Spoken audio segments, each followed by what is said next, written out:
Test audio 1, 2, 3.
Alright, boys and girls, welcome back inside the stash.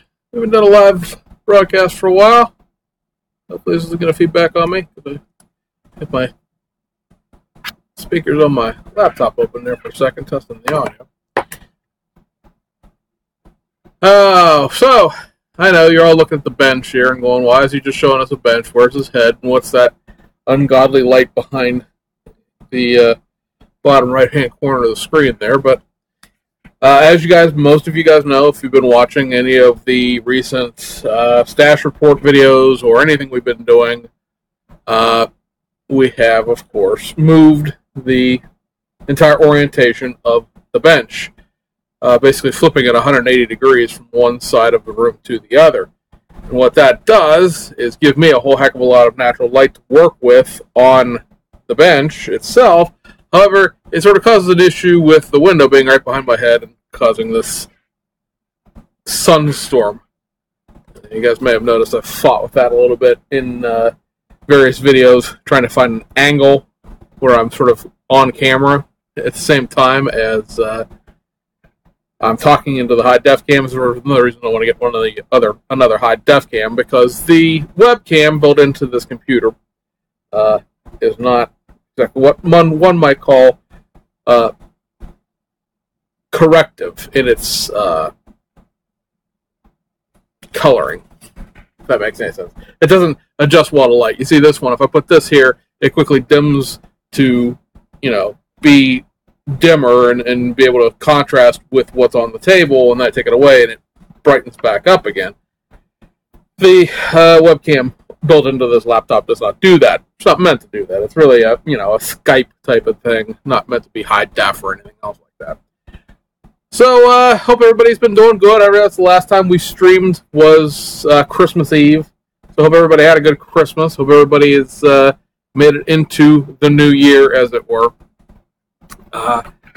We'll be doing a full show today, or at least as much as I can tolerate doing. Because usually when I do these, I have my teenage daughter here.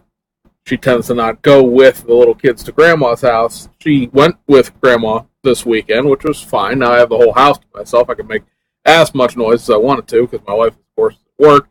However, this does leave me with the point that there is no one here to be the gatekeeper for the very large dog upstairs. So I have to keep an ear out for him, make sure he doesn't need to go out of the bathroom or anything like that. If I suddenly skip out and I disappear for like 5-10 minutes, don't freak out. Unless the stream comes to an end, it just means that I had to go let the dog outside. And the dog tends to go outside and play right now, because we here in the fine state of southwestern Pennsylvania, should be its own state, right? We're covered in snow still. It's going to be warm. It's all going to melt this weekend. But right now we still have snow, and he just is beside himself with the snow and goes outside and plays for 10, 15, 20 minutes at a time. So depending on how long he decides he needs his bathroom breaks to be, I may just come back downstairs entirely and just be done with it. I know for a lot of people who probably looked and saw we had a live stream scheduled earlier today.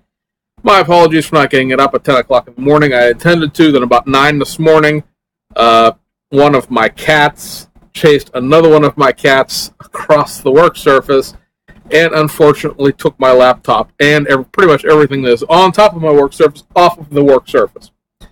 So the laptop is fine for the most part. It needs a new charger cable. Right now this one works, but it is bent in a position that is probably untenable at best. So now I have to go buy another charger cable, which was not really on this month's budgetary agenda, but we'll see what's going on here. Yeah, Rick, it's a Halo, exactly. This is the Holy Modeling channel. We curse a lot. Holy moly. But yeah, wasn't planning to do that. So once I made sure that everything still worked, because it took my webcam with it, it took several things off of the workbench. Fortunately, nothing modeling related, because why would I have anything modeling related on my workbench, right? But it did take, my extra thin and my new bottles of the Tamiya decal softener, my super glue, my regular glue. It knocked pretty much every bottle of paint over because I was storing the web camera off this way to the top of the screen, and that's where all the bottles of paint sit, so it knocked over all the bottles of paint. And fortunately, other than the poor charger cord, which is going to cost me $60 to replace a section of electric cord. It's not even the whole thing, it's just part of it. Because, of course, it's the part that has the transformer in it that converts the AC to DC. Was not what I was looking forward to this morning, but yeah, so that's where we're at with that as far as why we weren't on earlier. Model-related wise, I haven't really done squat since we last talked. I have piddled around here and there with various things, but nothing significant.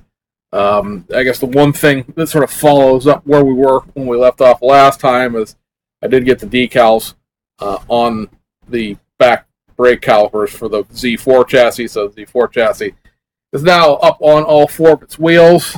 There have been several group builds that were started this month, the Ford Truck Month, as well as the Big Rig group build-off. I did my intro videos for those, and I haven't touched any of that stuff since. I have, however, as most of you probably have seen in the Stash Report videos, I have plumbed the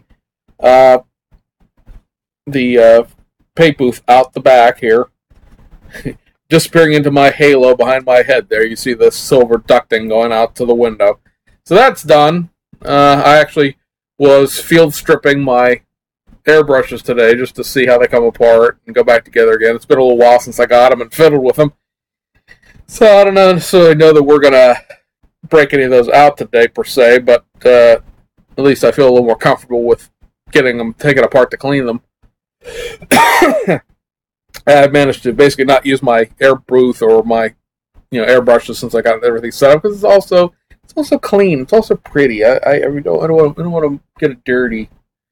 I have gotten a few things in terms of products. I have a giant crate of stuff from HobbyLink Japan that is currently, and this is the first time in, I guess, 6 years, maybe 7 years of ordering from there, that something has sort of gone missing, if you will. It's a giant box. It's got 20 model kits in it, plus a bunch of decals and things like that. It shipped out on the 10th, and today is, of course, the 20th, and it's not here yet. That is unheard of. Those boxes usually transit, because we're using what amounts to priority express mail, in 3 to 4 days, maybe 5 if there's a weekend involved. Now we're going into what is the second weekend. A friend of mine had a similar issue where the tracking did not show his package moving, and then it suddenly arrived. So I'm hoping that it's just delayed, maybe in U.S. Customs or something, because according to the tracking, it has never left Japan. And it's, like, again, a huge box. You can't lose it. It's not like I ordered, a airbrush needle protector, which are the little forks that stick out of the top of an airbrush to keep you from banging the needle into the surface you're painting on. Not like I ordered some little teeny tiny thing the size of a dime. This is a very large and heavy box. I don't understand how you lose something like that. So I'm assuming that it's somewhere. I just don't know where, and it's kind of annoying because it should have been here last week. But I've gotten, like I said, a few other things in. One of the things we got in here, and this is from Rege model, which is in the Czech Republic. This is a right-hand drive dash conversion for the Italeri Escort, the Mark II Escort that Italeri is reissuing, the old SE kit. One of the sets of decals I showed you guys the last time we did this requires a right-hand drive dashboard. It's, basically slush cast. It's not exactly a two-piece mold or anything like that. But the details are representative, I believe, of what basically the dashboard looks like. It's one of those things that once it's installed, how much of it would you actually really see? Overall, it's if it fits or does anything resembling fitting, then it does what it needs to do. Just needs to put the steering wheel on the other side of the car, basically. So I'm not really too concerned about it. Plus, it was like $7. So this was a situation where it was a heck of a lot of money. And I got the other set of decals in for the third of the Mark II Escorts that I'm going to do, and these are the British Airways decals by Rege that do the Winner for the 1977 Rack Rally. So this is the 6th of those cars. You may recall we're building eventually everything from 1973 through 1977, or 1972 through 1977. So this is a pretty basic paint scheme. Just paint the car white, paint the wheels light blue, and then the decals shall take care of the rest. So just, again, something that will go into the decal file for future use. Good morning, good afternoon, and evening.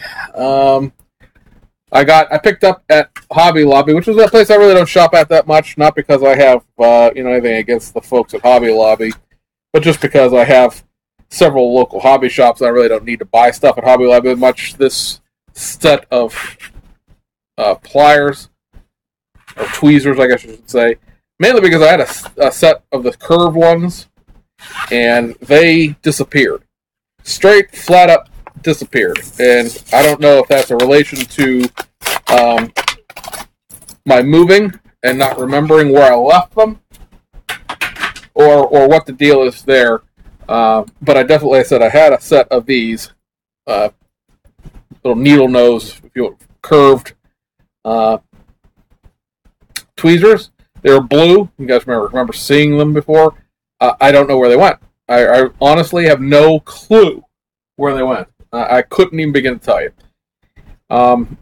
I would blame a child for taking them, but my small children don't come over here. They know this is verboten that they shan't come over here. And my oldest kid doesn't have a need for it, I don't think. So it comes with a set of those. Comes with a set of sort of, these are almost like decal tweezers. Not really, but they're sort of a blunter nose style. If I could turn them sideways with the camera, there we go. So there's that. A set of sort of, I guess, needle nose, again, with a real fine point to them. I had a set like this also. I bought both like these two pliers together at the hobby shop up where I used to work 3 or 4 years ago. And then somehow this set got dropped on the floor, or something happened to it because I didn't drop it on the floor, but somehow it wound up back on my bench with one of these tips bent almost at a 90-degree angle backwards. And then it has a set of these, which is a pair of pliers, tweezers. I keep saying pliers, but they're not pliers, that I've been wanting for a while. And these are a set of anti-pliers, the kind that you have to hold apart to take, they're basically backwards. Most tweezers you hold together to hold something. These are the backwards. You have to hold it to spread them. I was actually looking at a set of Tamiya ones of those. They're a little better quality and a little more impressive looking, if you will. But this whole thing with the people here in the United States, we have our 40% off coupons. This whole assortment was like, I think it was $12.43 out the door. I mean, they're Pakistani. I don't know if I'm not really up on my is Pakistani quality tweezer makers or not, but be it as it may, there's 4 sets, and like I said, I've been looking for a set of anti-tweezers for a while, or recumbent tweezers, I think are the technical name for these, but at any rate, I've been looking for a set of these anyway. I was going to get a set, and we'll use them for a while. We'll see how long they last, and if they don't last for a while, then we'll replace them with Tamiya tools or something else, but in the meantime, most important, the thing was I was putting the decals on the calipers for the Z4, and I got it stuck on my finger, and I wanted to peel it off my finger and stick it on the model, and I realized that these little curved pliers were nowhere to be found, and this is like usually how this works, you buy a bunch of stuff and then you find it immediately. Nope, still haven't found it, still don't know where they're at, so we have some new tools. They're stainless steel, so hopefully they won't, rust or break or anything, but we'll see. Like I said, worst comes to worst, they'll end up being, something in a wake that they'll end up using, be used for a while, and then they break, and then we'll get some new ones. So, Taliban tweezers, yes, very funny. Har, har, har. Now, I didn't say to people that are harboring the Taliban. I said that would be Pakistani. They're not Afghan tweezers. And the last thing that's shown up here recently, and this was a big long to do. I ordered this back during Ukrainian Scale Car Productions Black Friday sale. They cast their bodies on demand, basically, for lack of a better term, for the stuff that's not brand new. They make a bunch, make a few of for pre-orders and things like that. So it took, I want to say, probably 2 weeks to get it shipped. And from the time it shipped to the time I got here, it was a whole nother month. So we have gotten in the Mansory AMG GTS trans kit this is for the Revell AMG GT kit. You get a whole nother body in here along with everything else.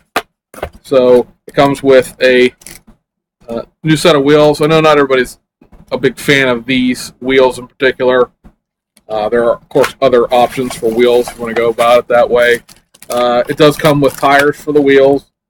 They're got an aggressive, pretty much unidirectional tread on them, and they're very. I don't know if these are technically resin or rubber or what the deal is. I'm gonna say they're resin, but they're very squishy, very pliable resin, not like the hard stuff you get out of the modeler stuff.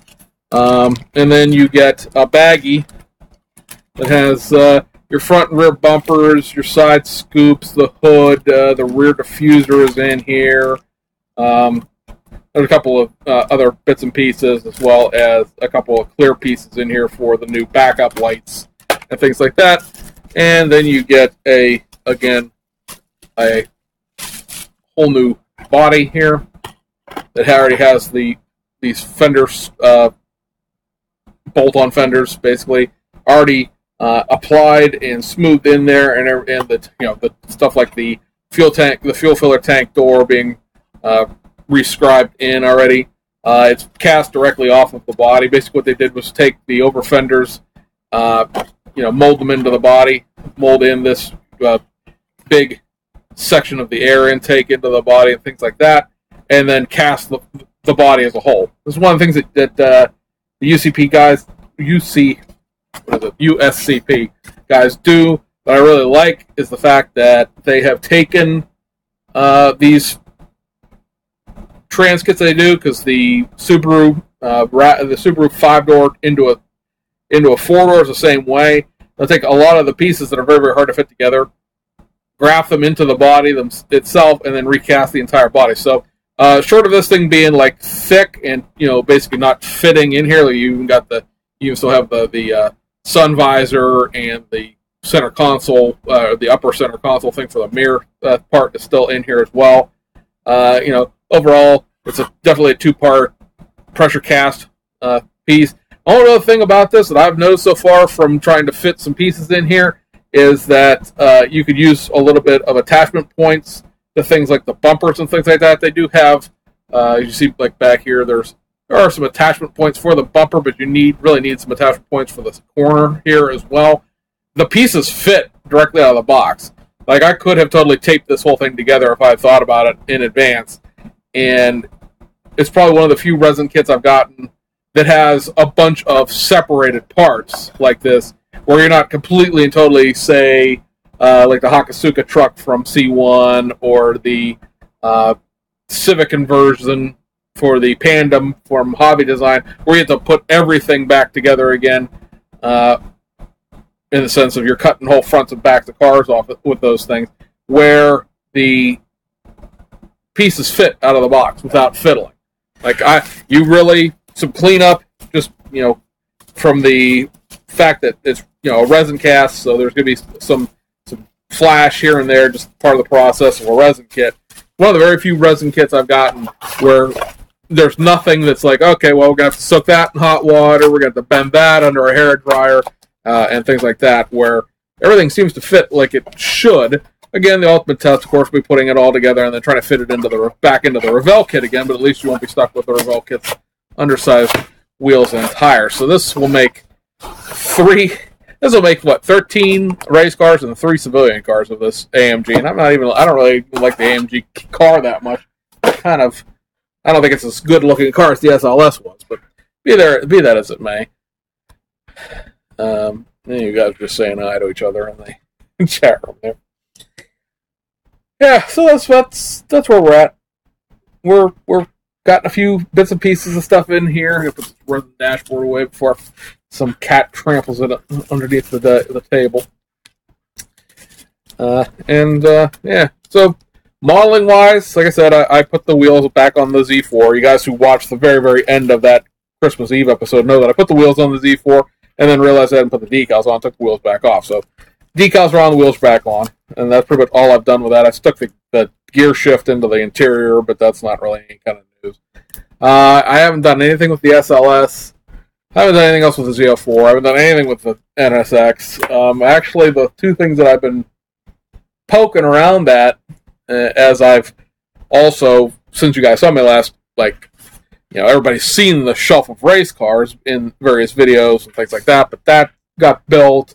I built another shelf here recently that it basically has the rest of my truck kits, big truck kits, the rest of my domestic kits on it in terms of more modern 80s, 90s, and current cars, a lot of 90s Mustangs and all the 90s and 2000 Corvettes and things like that. Some older. At this point, they are older, but some 90s AMT annuals and things like that. I had a bunch of the S10s and Blazers and things like that from AMT or back in the day. And then I took the top shelf, which is one of the ones that goes from the shelf to the rafters, and I put my Mitsubishis on it and my Daihatsus on it. You wouldn't think that I have enough Daihatsus to justify needing a space where you could fit like 11 model kits, but I got 9 of them. I got 9 Daihatsus, or I should say 8 Daihatsus.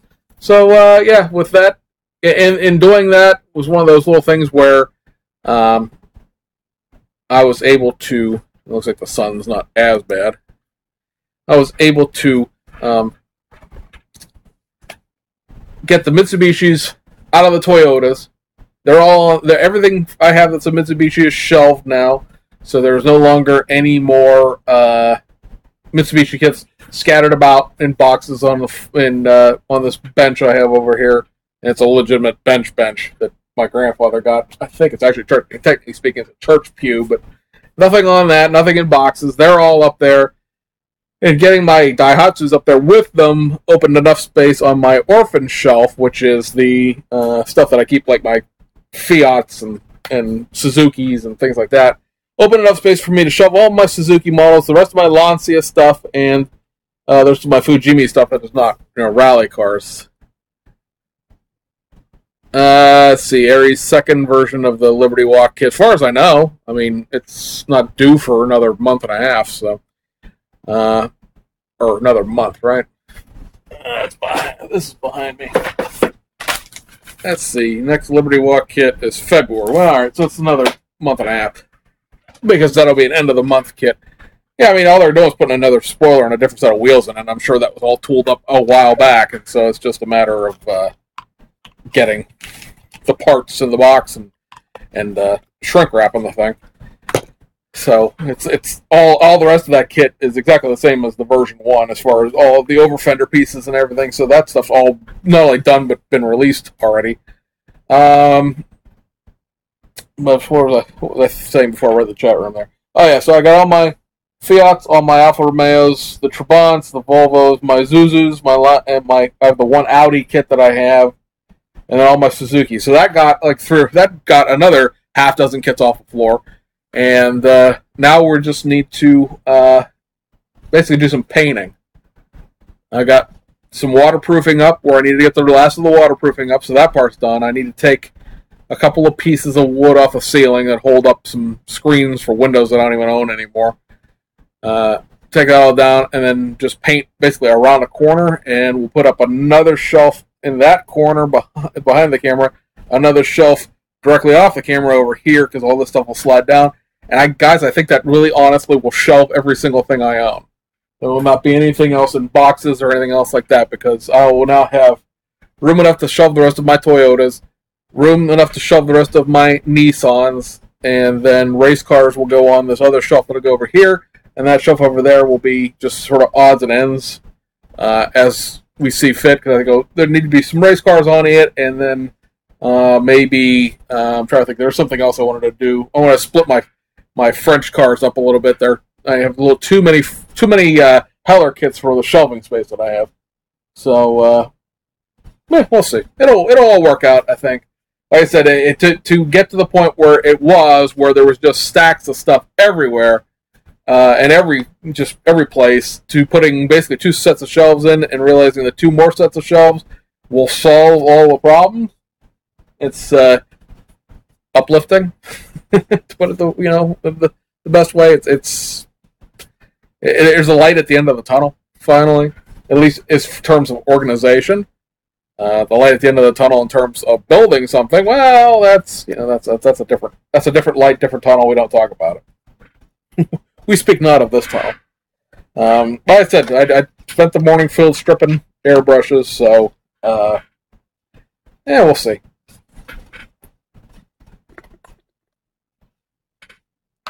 Watch you guys sit there and watch me drink water. So I guess the big hurrah in the hobby right now, other than the whole Hobbico nonsense, of course, is this new venture here in the U.S. that is going to be doing the late 1970s Oldsmobile NASCAR kit, brand new full detail kit. Reading the forums and message boards for it has been just hysterically entertaining. Mainly because if you read the Facebook group for them, everybody wants to talk about the next car that's coming out after the one that they're doing that's not out yet, which is typical modeling thing. You always want the next thing and not the current thing. And then the folks over at like Model Car Magazine and other forums like that, well, they're all basically split between it being a complete total waste of plastic, something that's bound to fail, and a giant waste of time. So I enjoy reading those forums anymore because it just gets to the point where they're the people that could be converted to the light have come over and hang out and and exist, and everybody else is just they're too stuck in their oldie time life and news to just get the idea that race cars are just the hot ticket right now. Everything. I mean, you see with Round 2 constantly reissuing vintage drag cars. You see with Mobius, everything is vintage NASCAR, vintage drag car. Bell Kits is completely and totally rally cars, which has been mostly vintage, although with the Volkswagen Polos, they've done some newer stuff. There is another modern day rally car coming out of Bell Kits. I don't know if it's necessarily going to be the next Bell Kits kit, or something just for on the planning stages right now, but they have teased a wheel, which appears to be the next generation Volkswagen Polo, and I know there's some people that are really not happy with that at all. They want something other than Volkswagens, but you got to even with a niche company like Bell Kits that's making specific genre things, you are who you are licensing wise, and they have a license to Volkswagen, so they're going to use their Volkswagen license. It's very easy for them to produce new Volkswagen kits because now they have an existing relationships with those people. BMAX, I saw John, we like to call him Feedens, has his Feedens Garage channel here on YouTube. Prolific builder, somebody who this year only built 37 model kits, usually builds close to one a week when it all comes down to it. Not legitimately one a week, but that's the total comes out to being like 50-some. He did his review of the Volvo 240, the new Group A touring car from BMAX. Mine is, again, lost in my box of shit someplace between here and Japan. And what was one of the first replies to that? Well, I hope they do a civilian version, and I hope they do a wagon, because Volvos are known for their wagons. Okay, I'll give you the fact that Volvos are known for their wagons. That's a truth. However, BMAX has done rally car, touring, rally, touring, rally, and that's just where the money is right now. It's in vintage touring and to a certain extent vintage rally. You could argue how much 1980s is vintage, but it is at this point. It's 40, 30, well, close to getting, it's 30, getting close to 40 years old, depending on what part of the 1980s you're talking about. And the other thing with, everything that's going on right now, Group B is getting its light shined upon it finally. We get a Ford RS 500, that would be fantastic, but we're dealing with, sort of backing our way into Group B. The Nissan 240 RS is a Group B car. The Toyota Celica, the TA64, that's a Group B car. We have the Lancia 037 from Hasegawa, has been around for a while. That's a Group B car.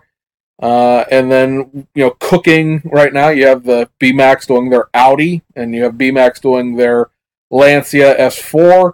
Those, of course, are like the kumbaya of Group B racing, with them really being the two cars that went all out in terms of not having a limit to their horsepower. And then you have the Ascana, the Opel Ascana that, or not Ascana, that's the other car. The Opel, oh, hell. I can't think what the stupid car is called now. The Opel rally car from the 1980s, which is just going to bother me, because Opel Ascana would be the other version of the Opel that was a little early. It's actually technically a Group 4 car. The Opel, Opel Manta. There we go. I knew that just sort of typing it into a search engine would get me where I needed to be with that. But yeah, the Opel Manta 400. That's a Group B car too. So I am, yeah, you said man at the same time. I figured it out. It's the Group B is getting its, will anybody make that little Metro?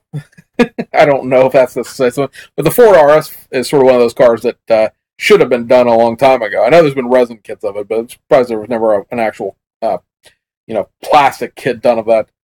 I mean, I have a Matchbox car, but from back in the day. The NASCAR models, mostly die-cast. You know what? There was a section of time there where, and I mean that's what sort of killed the plastic models of NASCAR stuff out, was the combination of super teams and everybody wanting more licensing and Revell being cheap shits and not wanting to pay the licensing, because I don't care what you have to say about it. It all comes down to financials, and NASCAR kits weren't selling enough to justify the licensing, or you could have paid more and saw where it went. It's hard to tell whether that would have worked or not. But I mean, that was why, part of the reason why the plastic model part of NASCAR went to crap in the 2000s was the proliferation of relatively cheap diecast.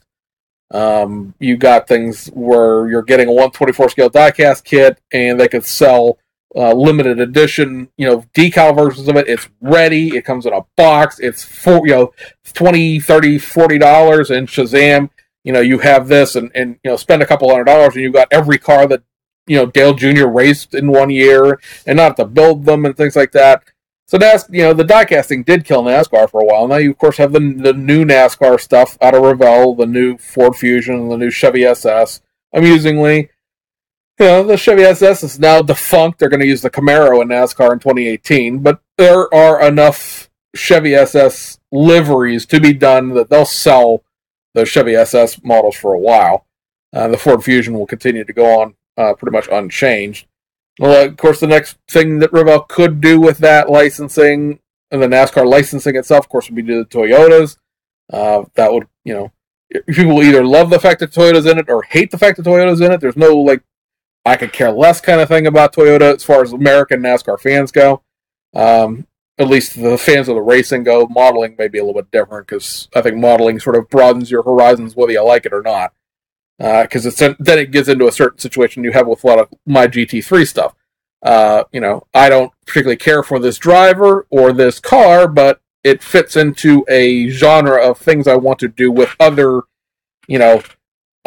this car was second, and I want to build the first place car. Well, now I got a first and a second from the same race, so why not build them both? The whole concept where, with the 24 Hours of Nuremberg, the 2016 season, you could build the first, second, and third place cars, and then if BMAX Hobby Nunu ever released the second version of the M6 with the fender vents that they use at 24 Hours of Nuremberg and a couple other long-distance endurance races, you would have the fifth place car, and then you have the sixth and the seventh place cars were AMGs again, and so you could, or actually, I should say, the M6 was fourth, and the fifth and the sixth place cars were AMG cars again, so you could build literally first through sixth place in one race, which I don't think you can do with any other race that's been done recently that isn't a NASCAR race, just because, Blancpain and GT3 race, there's a lot of Lamborghinis, a lot of Ferraris, a lot of Audis in that, and to have all Mercedes and BMWs, which are currently in production, all be, at the same time, and all you need is the liveries for them, it's a little odd of a place in terms of the abilities there. So, people would buy Toyota Camrys, if nothing else, just to do championship car from this year, maybe, or back when their favorite driver drove a Toyota, but now he drives a Ford. We just, you saw a lot of situations where, Danica Patrick's not even in NASCAR next year, so this kit that they just made of hers, the Aspen Dundal car, it's, irrelevant. There's no Danica Patrick doesn't go any further than that. Her career, she's going to do the Daytona 500 and the Indy 500 in 2018, and then she's going to just go be a GoDaddy girl or whatever her plans are. I read something the other day that she's out there building her brand now, which of course just means trying to be famous for no reason. So it'll be interesting. In terms of vintage NASCAR, there's never really been a diecast thing for vintage NASCAR. I don't think. I mean, I'm sure it's been here and there, but you have the Mobius. They had the Mobius did NASCAR versions of their Hudson. They did NASCAR versions of their Chrysler C car. Two of those for each of the years of that. They did a NASCAR version of their Pontiac Catalina. Excuse me. And then, there was the Black Widow, the new Black Widow, the 57 Chevy That was a NASCAR kit, technically hidden underneath a 150, stock factory stock version, but there was a NASCAR kit based out of that. You have the Fireball Roberts NASCAR version of the 457 Ford. So vintage NASCAR sells right now, and so having a 77 Oldsmobile that is being done as the 1980s, Daytona winner and possibly the 1979 Richard Petty car could certainly, sell, I think, a little bit. I agree with you. There is going to be interest in the car. It depends on now if they can get it out. I'm always sort of leery, and even me, I'm leery of the idea of ordering one, just because I don't know if there's any bottom to the hole that you're throwing that $40 into. I mean, there's a built something sitting on their Facebook page. Let's hope that materializes into a kit. I think I might be a little more inclined to buy it if they were like, here's all the parts on the runners, here's the instructions, here's our box art, and we're going to be, we're selling these any day. If you get me to that stage where there's a product and it just needs to be sold, then and I got $40 at the time, I might throw money in the hole. Right now, it's sort of, what is going on there. Yeah, I agree. People will be curious also to see a new company, especially one that does everything in the United States, because if you guys haven't watched the stash report, we talked about this, and this is sort of why I brought it up now. We've been told, mostly by Dave Metzner over at Mobius, that they cannot, under any circumstances, reshore their production just because there's no way in the United States to get a model designed and manufactured and packaged and everything.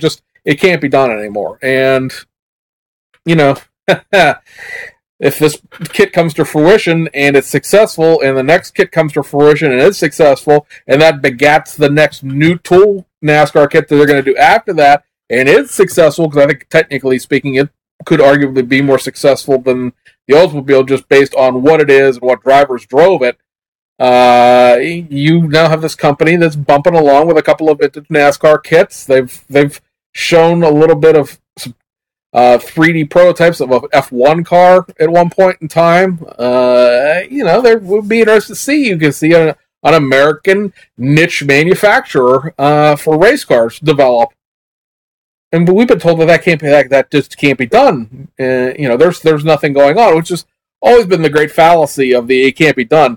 There may have been a point in time prior to the 2008 financial collapse where doing it in the United States was not economically feasible. But you know what? There's a lot of people out there whose facilities are not running at full capacity, that they have the ability to do very detailed plastic injection molding, to do all of the tooling for plastic injection molding, the people that design all that stuff. I mean, it's nice to have somebody with 50 years of experience design your model kits, but at the same time, anybody with a good sense of 3D and an appreciation of cars can design 3D cars. Go look at any of the 3D design stuff that's out there for video games and things like that. You need to get those people.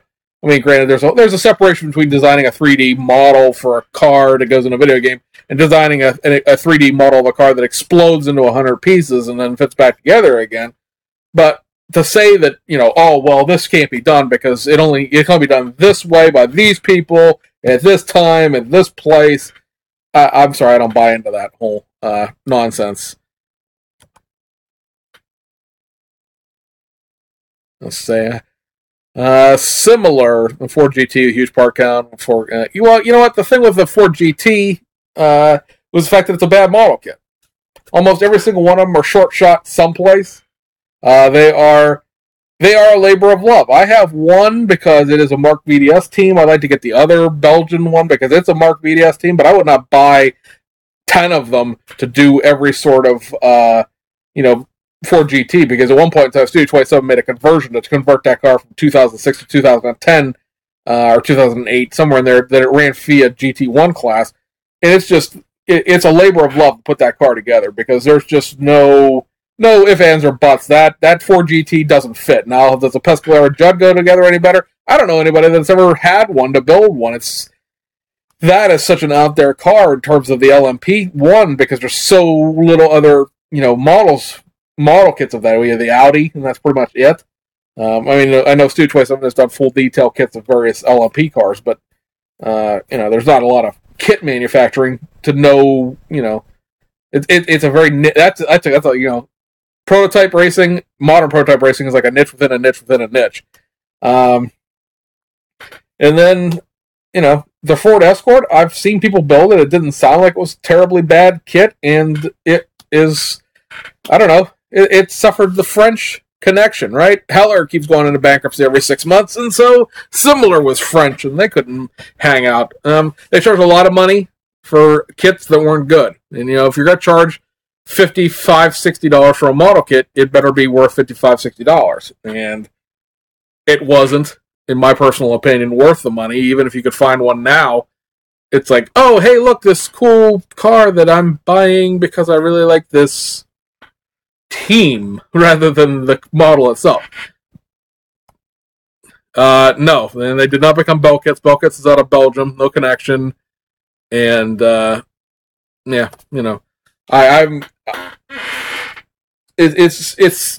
I think they also owned a decal company called Pitwall, and they made decals mostly for their own stuff. They're the ones that made all the Pescalero Jed decals, and they did a couple of Z4 decals and a couple of 12C McLaren 12C GT3 decals.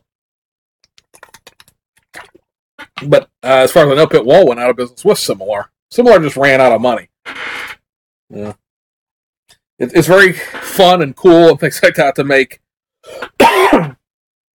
something that is niche-y. But if you don't make a very good niche-y product, then you don't end up very successful. I guess it's the long way around that answer.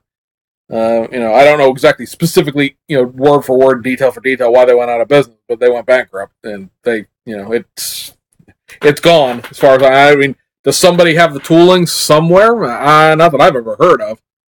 And if they did, they probably almost need to go back and not retool, but just mess with the tooling for everything to get it all back, to something that I think people would accept. It's a niche. It was a very expensive, a very niche-y product. Yes, it came with decals. Yes, it came with carbon fiber. Yes, it came with photo etch, and probably was not overpriced. But it's, when the fenders are not as long as they need to be in order to put the front end of the car together, you chase off the casual builder. Not the casual builder spending $50, but if you have somebody who's like, oh, I don't build a lot of model kits, but I really like the Ford GT, I'm going to go buy one of these, and they get it, and it's this mess. I don't know. They're not going to go back and buy the body's a house of cards on that Ford GT. It is indeed at that. One few things I was working on other stuff. I started playing around with the Ford GT2. People who follow like my Scalemates thing know that I was going to work on one of these as a Japanese JGTC 400 to Super GT. As you can see here, basically went ahead and I painted a few things silver. That's pretty much the end of that. Mainly because I got to put these exhaust pipes together in the first step, and they're going to have to be sealed to get the seam out of it. So that, and then I have also been fiddling around with a R34 Skyline, just fiddling around with some pieces of this. This is one of those kits I actually was working on pretty, not heavily, but I started on because I actually have the chassis painted on this. It's mica blue, I want to call it. I think that's what I painted it. I'm almost positive that's what this color is. Obviously, you need to go through this and paint all the wheel wells black and the engine silver and chrome, or not chrome, but metallic gray and everything else with that. But yeah, that's basically been my fiddling that I've been doing this past 2 weeks, modeling wise. Just because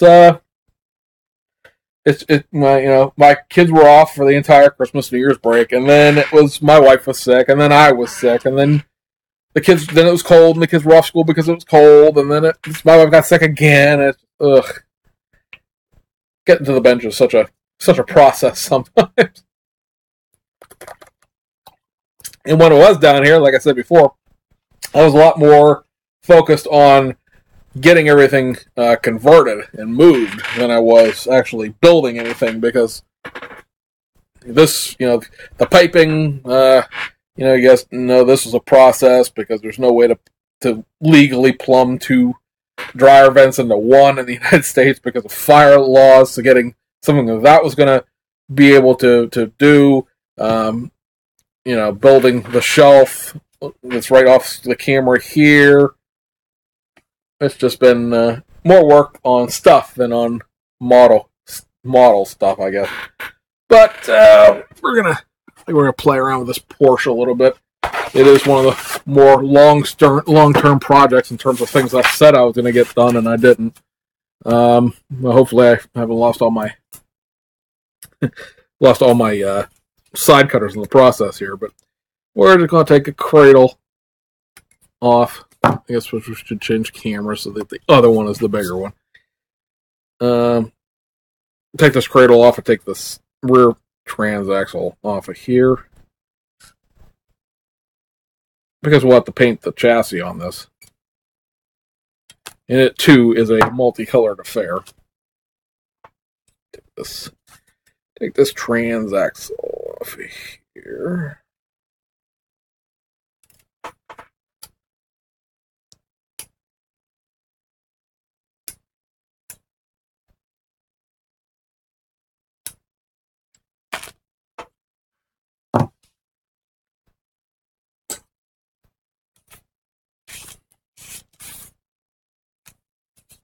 And so basically, this is a really basic fit and finish here. We're just going to, I guess this goes through the other way, right? Yeah. So it'll end up sitting like that when it's said and done with. I don't have to paint the transaxle pieces themselves. This looks like it's pretty much done. I have a little couple pieces here and there to touch up, cutting it off, and then there'll be the upper A-arms. Then I need to glue these exhaust pieces together. Stop avoiding this.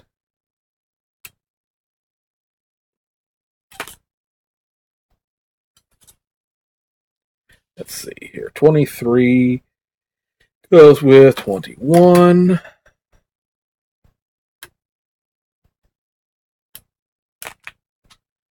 There's older Tommy engineering at work here, because they're making you join exhaust pipes, which is not something that gets they would have you do these days.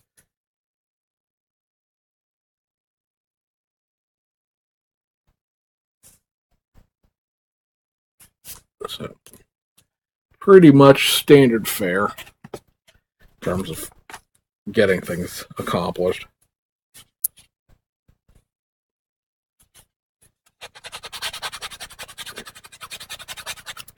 Just gonna sand off the molding parts, or the attachment points on these before I get them together. And then we'll worry about going back over it once it's glued together and settle down, as far as getting the actual mold lines off the turbo end of the proposition here.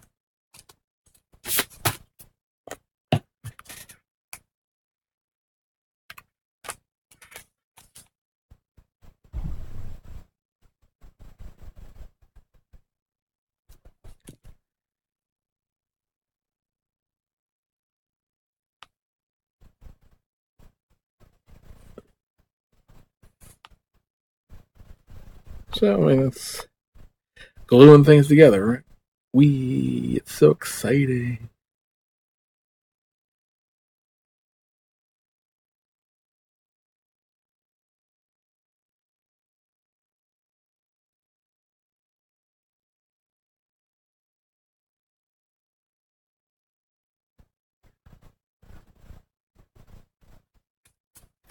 And one of the old tricks for dealing with stuff like this, we're going to go ahead and get one of these grabber hickeys out, so I don't have to worry about touching it. For mating seams without using any primer is to go around on this and basically take the extra thin and apply it to the seam itself. Just a light coat on the outside. You just want to melt the two pieces of plastic together, basically.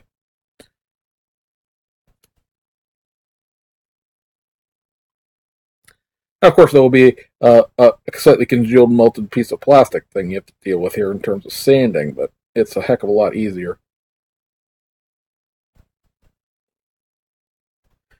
to deal with than it is the other way around, which is trying to put some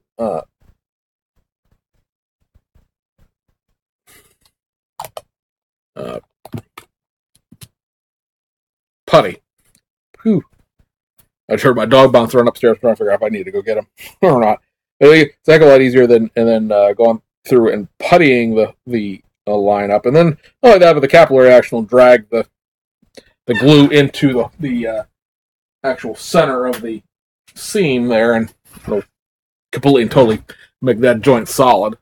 You have to go back. You have to go back, and you'll have to sand out the thing to make it nice and level and everything and pretty. But it's a great deal, again, easier to deal with than messing with puttying up something that is technically hollow. So if you sand on it too hard, you're just going to make it all shift apart and not work very well. And nobody likes stuff that doesn't work very well.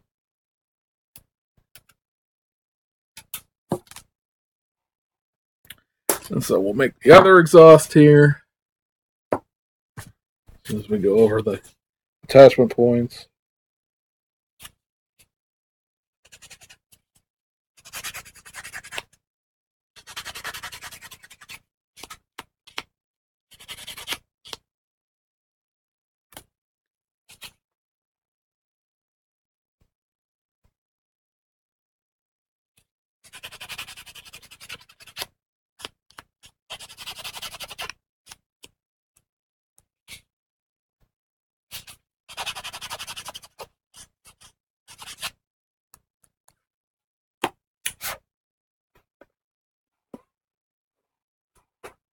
And of course, I dropped it into the chair. I suppose that beats dropping it into a carpet monster and never finding it again, but still.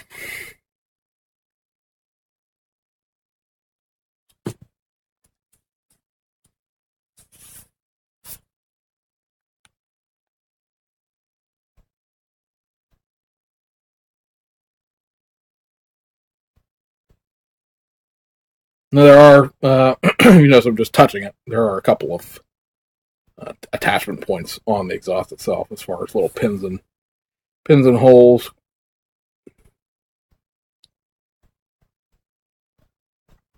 But even then, it's kind of easy to sort of misalign it and not have it completely square, especially on the exhaust end, because these exhaust tips are going to stick out of the back of the car. So you do want those to, be circular and not oblong or off square or off kilter. And we'll do the same thing with this one as we did with the other one. We'll just put some extra thin down the seams to help attach to help mold everything together, and as well as glue things. Because again, it will capillary action take that down into the seam and get your seam all nice and worked out.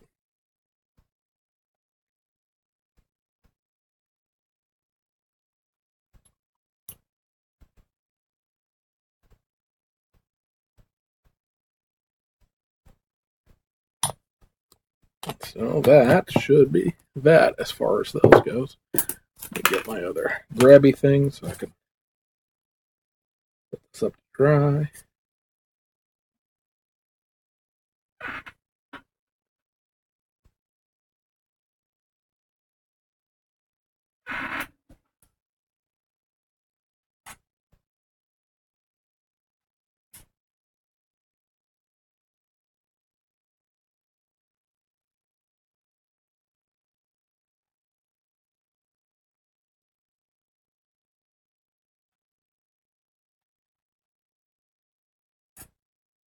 One of the fun things about this exhaust is that it gives you a custom color for the exhaust tip itself, which is a one part gold leaf, one part flat brown, one part flat, or flat aluminum. Aluminum doesn't come in a gloss, so it's irrelevant. That's the flat part of it. So, you know what? I think I might actually, when I get this done, because it'll actually want you to, let me scooch this off there and turn this way. I want you to paint like the very, very end that comes out of the engine flat black, and then paint the turbos and the exhaust manifold itself a metallic silver, and then paint the exhaust tip itself this blended. We may just go ahead and blend that up, and that'll be one of the first things we ever run through the airbrush. Just to, it'll be simple enough. It's one to one, and see what we get out of that as far as airbrushing that concoction on there. One of the reasons to sort of have an airbrush, if you will, is to be able to custom mix colors in small quantities. And we'll just put probably like 10 drops each, give or take. I got a whole metric ton of trying to get my little scriber thing off the bench here, and it's not coming, and one of my arms in the way. But I have a metric ton of pipettes now. I ordered off of Amazon. And so now those are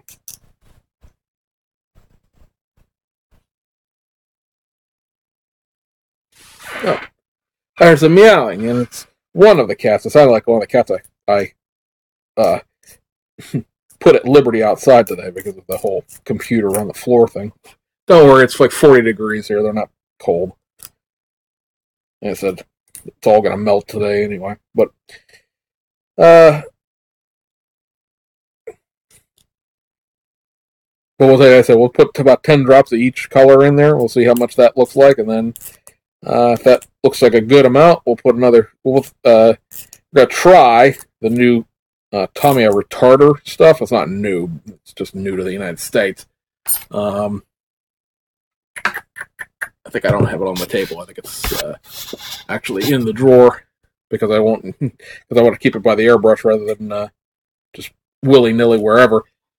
But it's supposed to be, I don't know if it's literally lacquer thinner. I haven't huffed it to see what it smells like, but it's supposed to slow the drying time of Tamiya acrylics down. Anybody who brush paints with Tamiya acrylics knows that they have a tendency to start drying before you're done, and that's what leaves brush marks in your paint. So we'll see. We might use a little bit of that and getting some paint brushes out here to touch up the colors here. Put a little flat aluminum on the marks that we got off of from cutting this off the parts tree, and then we'll paint the differentials semi-gloss black. I want them to be gloss black, but I think that's a little too shiny for the application. I don't think it would have been. Maybe like when they came out of the, straight out from the factory, they would have been gloss, but I don't think after they sat around for a little bit, they would have sort of just dulled off. So that's what I'm going for as far as my colors go. But we're just going to very quickly go around and touch up the attachment points on the, basically what amounts to a differential cradle on the Porsche here. And then we have a couple spots on the actual differential itself where it came off the.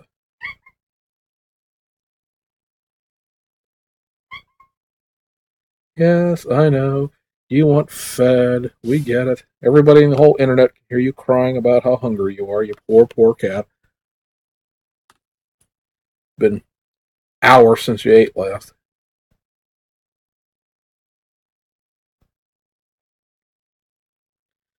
That'll be that. Put this paintbrush over here. And then we'll get out the black. Not used to having the camera off to my left side. I don't want to knock it off the table.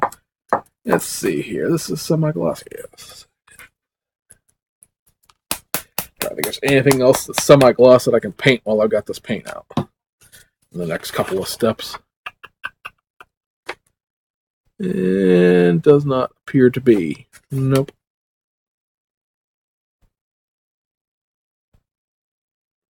No X18 until we get into the interior, I don't think. Nope, that's not. All right, so just this.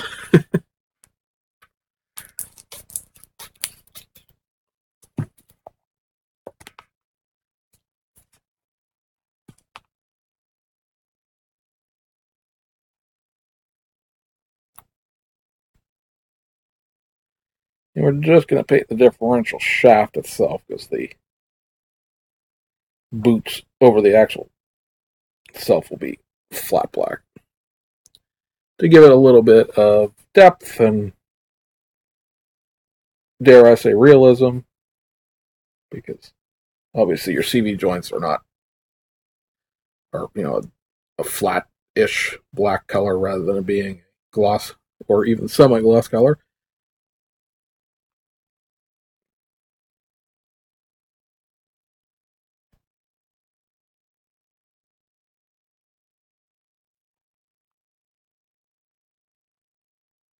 It'll be one of those things that unless you look, you'll never see, but I'll know it's there. So hurrah, hurrah and huzzah for me.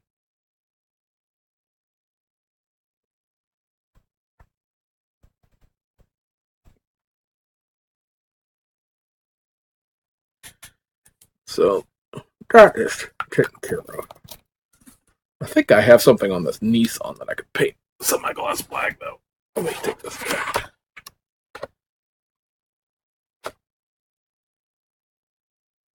Yeah.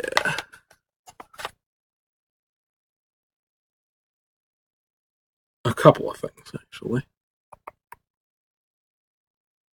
So I need a couple of pieces here. Go ahead and cut them off and then put that box in the runner back because I'm starting to stack stuff up on top of my computer here.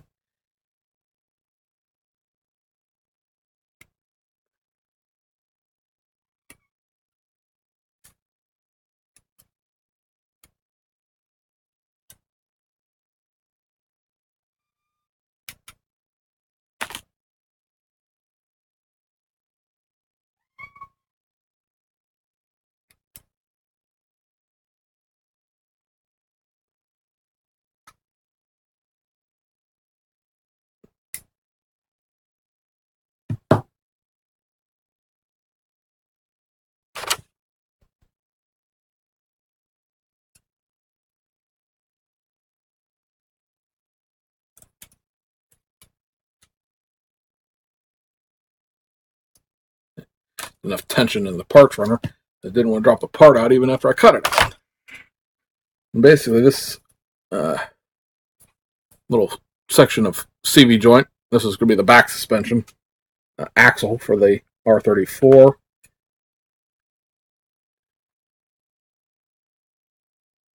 And it is going to fit in here like that. Whole lake of black, I realize.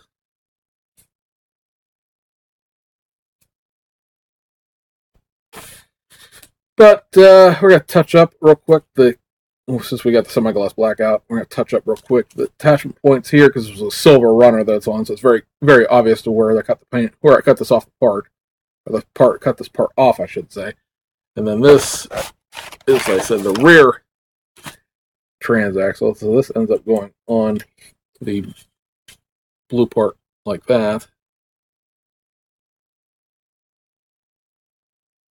So, be a nice differentiation of color. That's all said and done with. So put the box up here. Also want to go ahead while I've got this out in the scraper out. Go ahead and scrub the mold lines off the actual transaxle halves.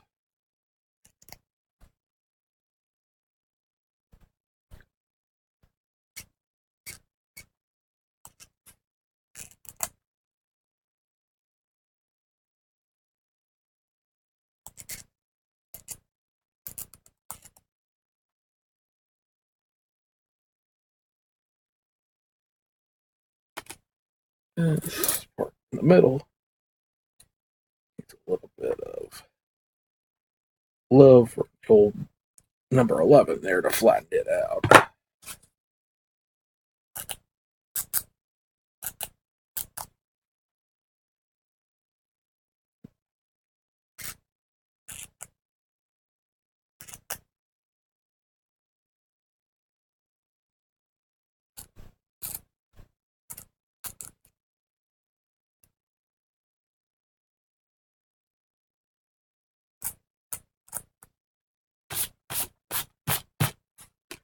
All right, now we can get something going here.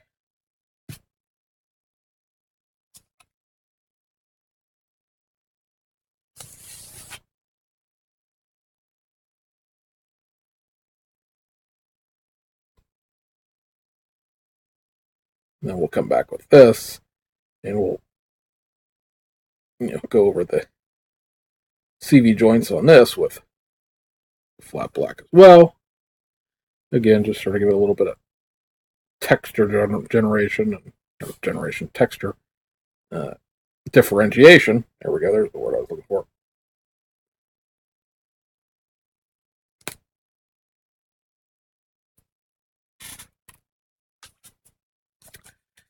And this will be real quick here. Just touch up some pieces. For the sprue attached.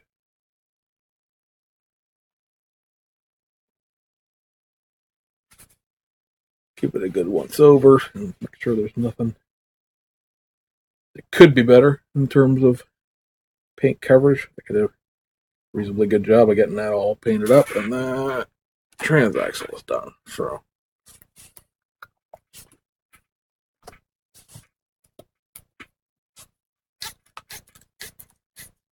hey, Poppy, we're fiddling today, basically.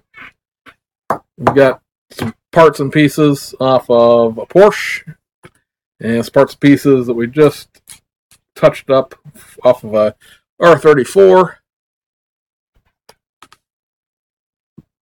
So that's basically, we're just sort of fiddling today. Can't say that I'm working on any specific thing. just fiddling around. I need to. And we might do that off camera because it's just so much stuff to do. But might wash the body for the SLS today and fire up the booth and prime it. As far as getting just some, to me, a fine white on it. There's a lot of body work that still needs to be done to that and in general, so we'll see how that works. Anyway, guys, I gotta wash these paintbrushes real quick, so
Alrighty.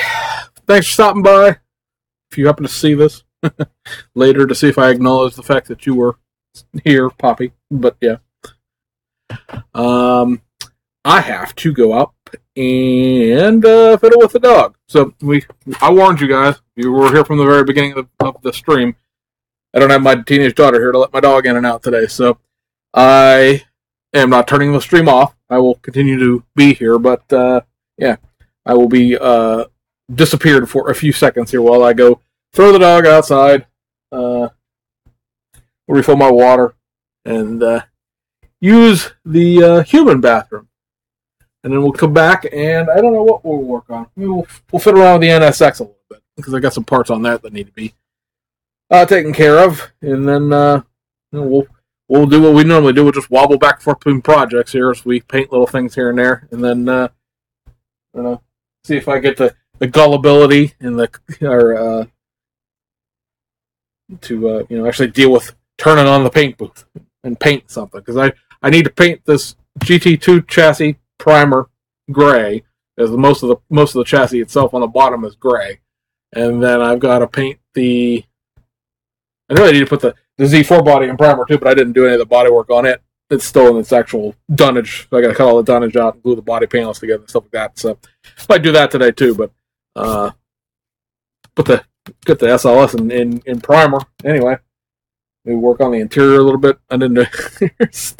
there's still all of the carbon fiber that I didn't do, because when I did come down here, carbon fiber, you guys know from watching these live streams, I can carbon fiber, 2-3 things in the course of 5 hours.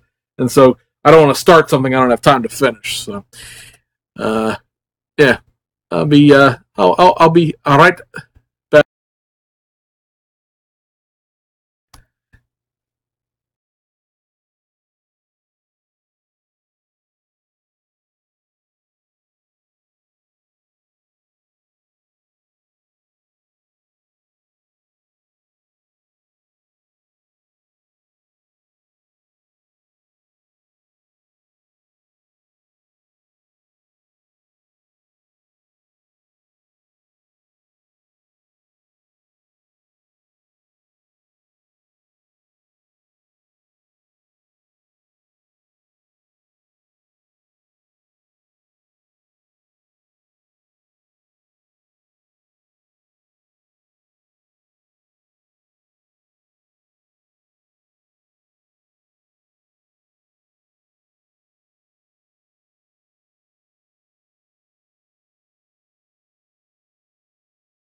I gotta go back upstairs and let him back in a second. But I want to give you something to look at in the meantime. That way, you're not just staring at the same stuff over and over and over again.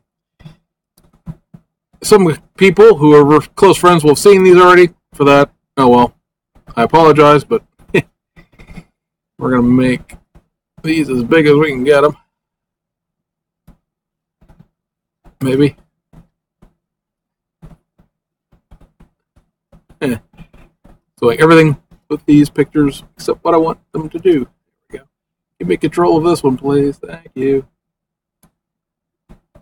Maybe I can't make this one any bigger. That's kind of silly.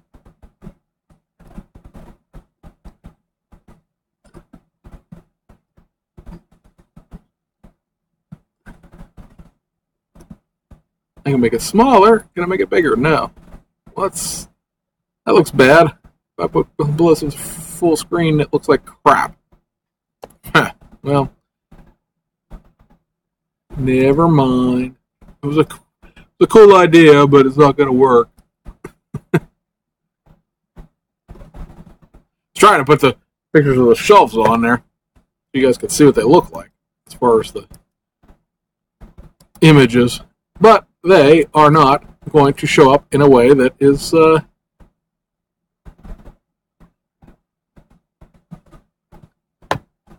to show up. But yeah, well, what are you going to do? I feel like I just turn the camera around and point it at it, but is what it is. Sometimes you just can't. The old, no luck. You have bad luck, no luck at all, right?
Gotta take a piece off of the NSX engine here, so we got something else to work on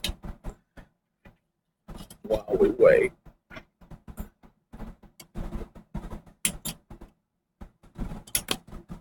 And this is basically the bottom of the engine, or the top. I don't even look at it. When it's all said and done with, this will mount to the rest of the engine. Like this.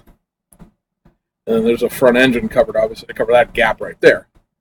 So I guess technically it's the top of the engine. It's the exhaust pipes and the turbos and things like that.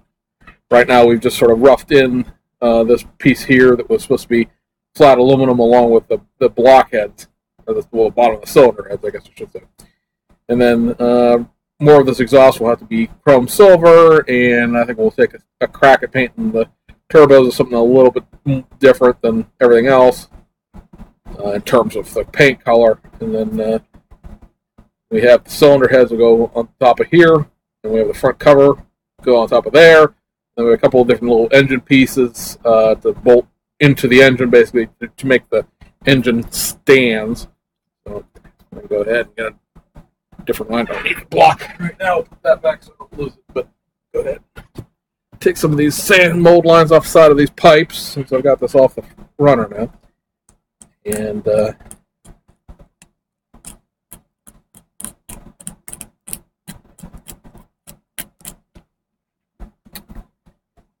That'll save me some time later.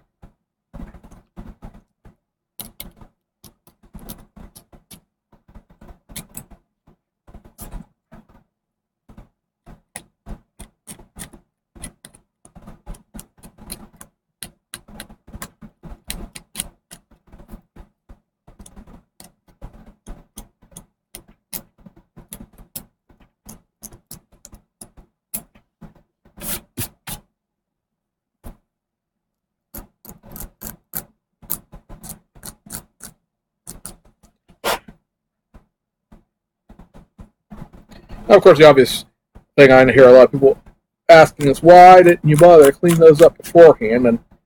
And, I'm a person that realizes that in life, this stuff requires 2 coats of paint. And so, sometimes it's just easier, in my mind, your mind and mileage may vary, to go ahead and paint this stuff once to sort of give it a little bit of a color, to see what I'm doing as far as pieces and parts, especially on things like this. I mean, this is such an odd amalgamation of pieces in terms of being all of the upper part of the exhaust and turbo and everything else, that, you know, I can sort of look at this and say, okay, well, this is going to end up being part X with this paint on it, and with these little laser etched deburrs that I have, I could very just quickly and easily go over stuff that has lines on it like this, with just this back and forth action, if you will, and it takes all of the molding line off with one pass, and I don't have to sit here and sand it back and spend 2 hours with it and stuff like that, and it's all done at one time, and now I can just go back through here and repaint it real quick, and it'll be all nice and neat.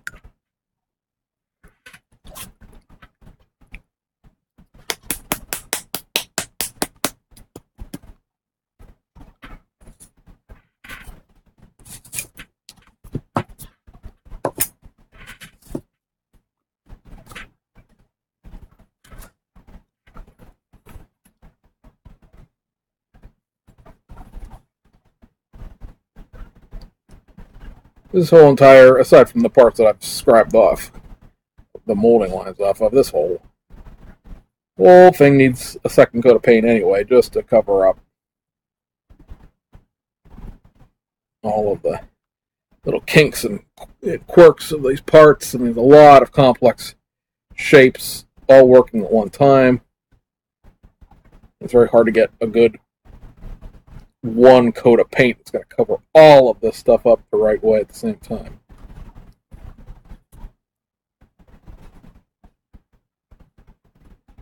Will allow me to, just being off the runner, will allow me a little more flexibility in painting things like these gussets on the exhaust.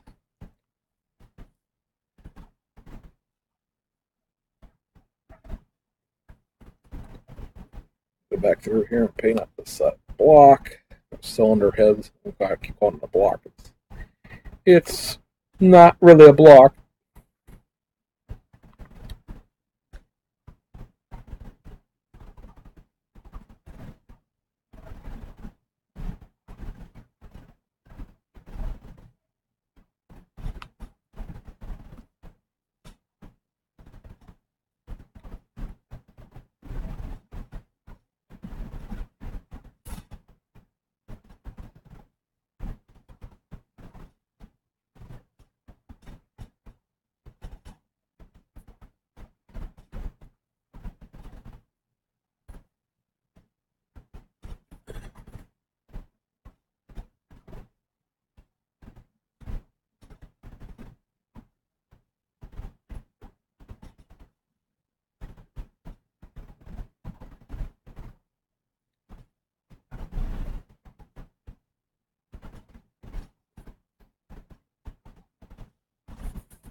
And I kind of like the construction method of this NSX.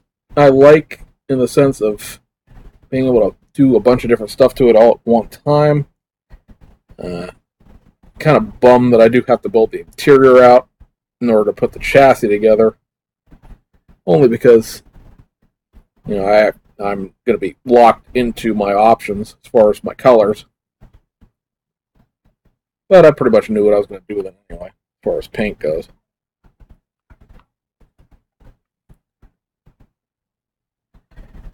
And it's just another one of those things that really, in order to paint it up nice and neat, needs the airbrush. And I have the airbrush, I just don't want to use the airbrush. Using airbrushes, of course, means you have to clean the airbrush. And cleaning the airbrush, of course, means that's going to take some time. Having an airbrush is a very adult piece of hobby gear, and adulting requires adulting, if you will. What I mean by that, of course, is that, you know,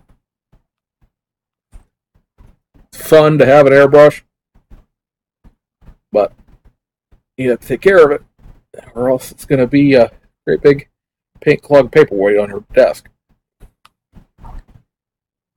And pretty much run out of excuses not to use it at this point. For a while, it was, well, I don't have a cleaner. I bought a bunch of cleaner. Well, I don't have any pipettes for the paint transfer. I bought a gross of pipettes off Amazon. Well, I don't have one of those cool blowout things.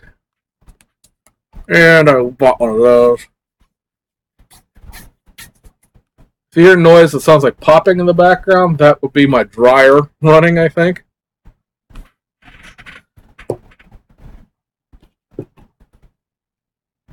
Or it's my cats eating. It might be my cat. I poured a bunch of dry cat food for my cats. They're on the other side of the divider wall between my build area and where I'm sitting, so, or where my build area is in the rest of the basement. So I think that about covers that part right there.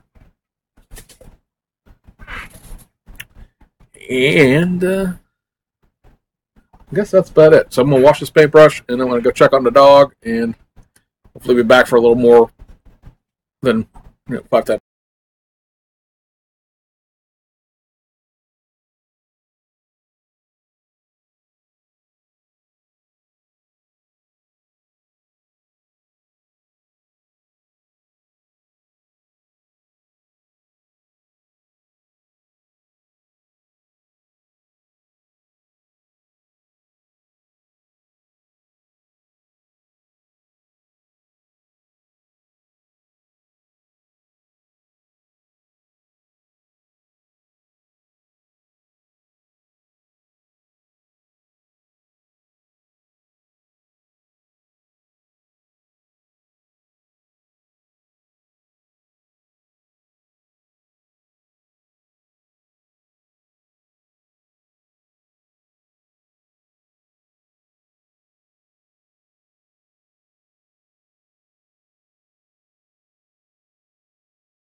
You know what might be worse than bored children? A bored 100-pound lab. I just like, oh, hey, okay, I'll go and let you just roam around the house, not lock you in your kennel. I heard him jingling around up there on my way back down to the bench. So I went back upstairs to check on him. And he's got the kid's gloves, the winter, like stretchy cloth gloves. And he's chewing on them because, you know, they were on a chair, so it must be his. Sometimes, I tell you what. Alright, so anyway. To keep an ear out for running dogs. He's going to chase the cats around. He just cannot help himself. They're the enemy, and by gum, by golly, he's going to save me. Let me think. What do I want to do here?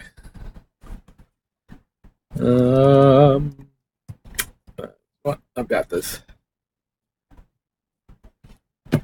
This and this both need their, whatchamacallits, their TV joints painted flat black. So we're going to do that.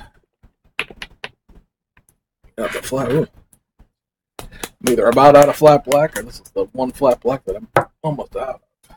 Let's see if I got another jar of that stuff.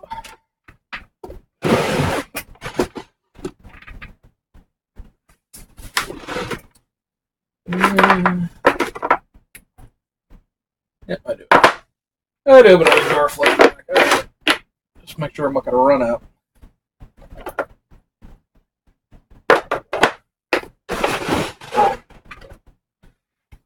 The old vault of paint there.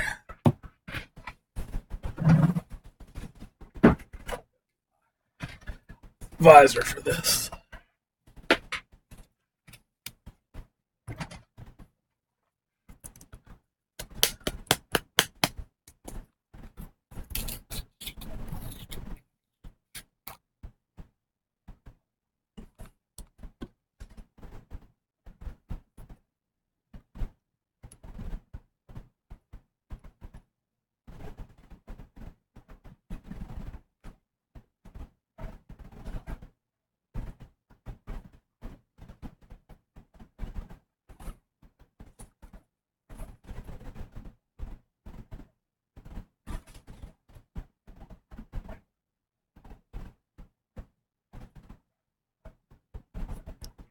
Or throw some acrylic thinner in there and get more out of this bottle of flat black. But you know what? Start rolling. I got a replacement bottle, so it's not worth it.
Having these magnifiers or whatever you want to use, so helpful when dealing with up close detail paint like this.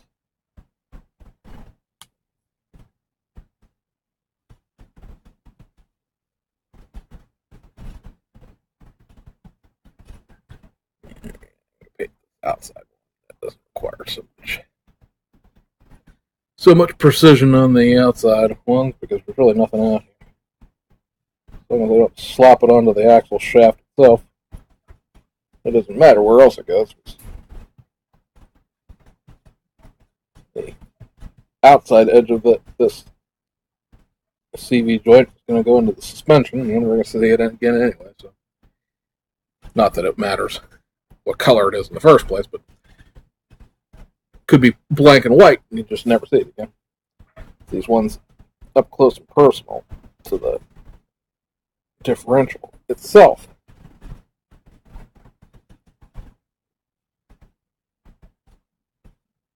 You want to be careful with. Unless you want to sit around and repaint the differential and repaint the CV joint 800 times back and forth to each other.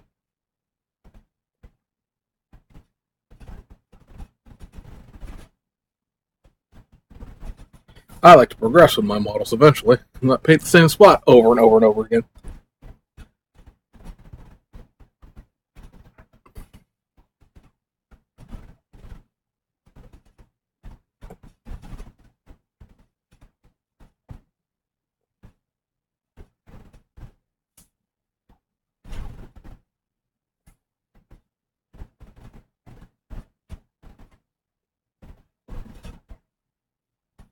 Alright guys, I gotta crack the laptop speakers here because I keep hearing people say popcorn noises, so I gotta hear what my background sounds like here. So it's gonna feed back for you in a couple of minutes. Or a couple of seconds. Because I keep hearing people say popcorn noises, so I gotta hear what my background sounds like here. So it's gonna feed back for you in a couple of minutes. Or a couple of seconds. Because I keep hearing people say popcorn noises, so I gotta hear what my background sounds like here. So it's gonna feed back for you in a couple of minutes. For a couple seconds. Because I can hear the popcorn noise, so I hear what my background sounds here. So it's going to feed back for you in a couple minutes, for a couple seconds. Because I can hear the popcorn noise, so I hear what my background sounds here. So it's going to feed back for you in a couple minutes, for a couple seconds.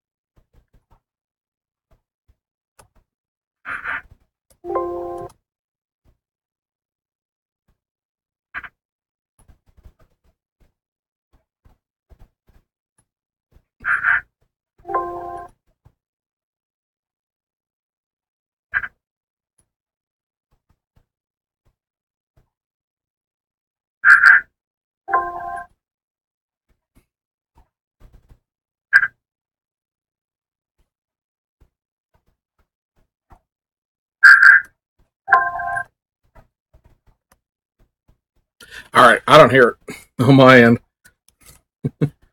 So, I'm not exactly sure what you guys are hearing. Like I said, the dryer's running in the background and stuff is flopping around in there, so that might be what it is. But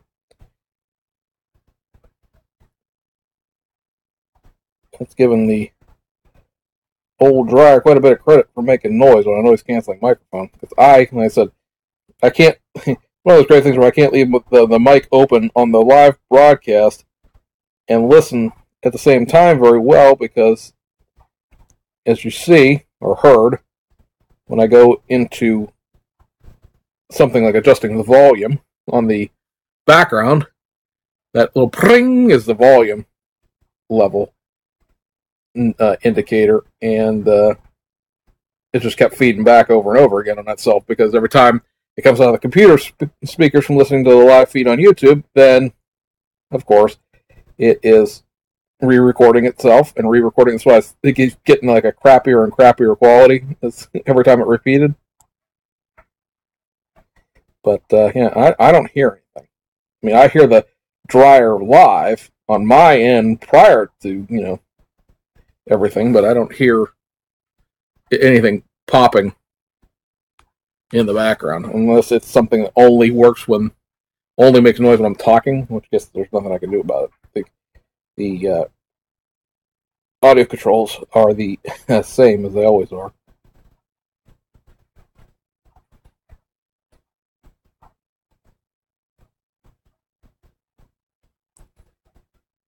So I'm at a loss as to what you guys heard or are hearing.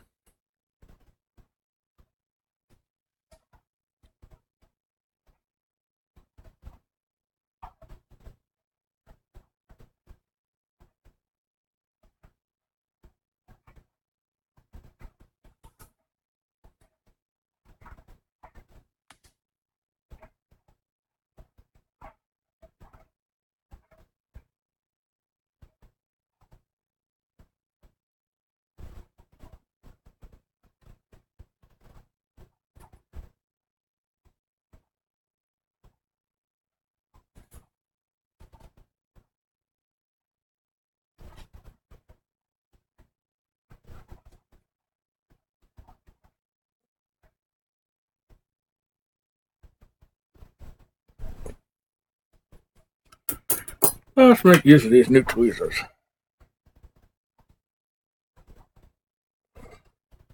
Ones that hold parts. Let's just tweeze them off.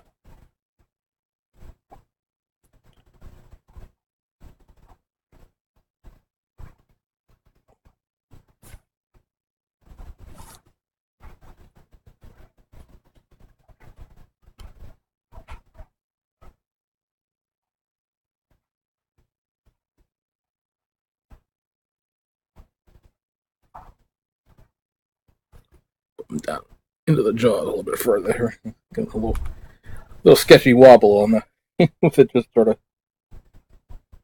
on the tip.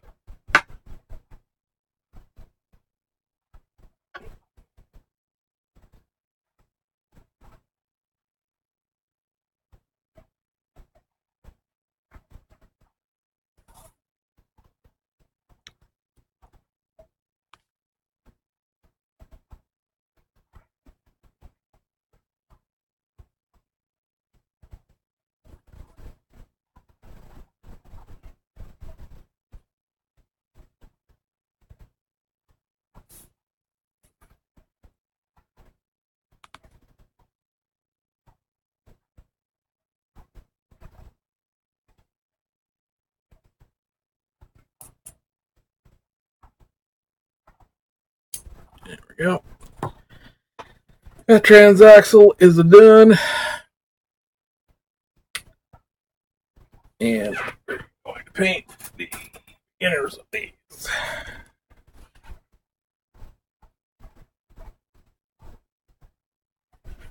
This top half.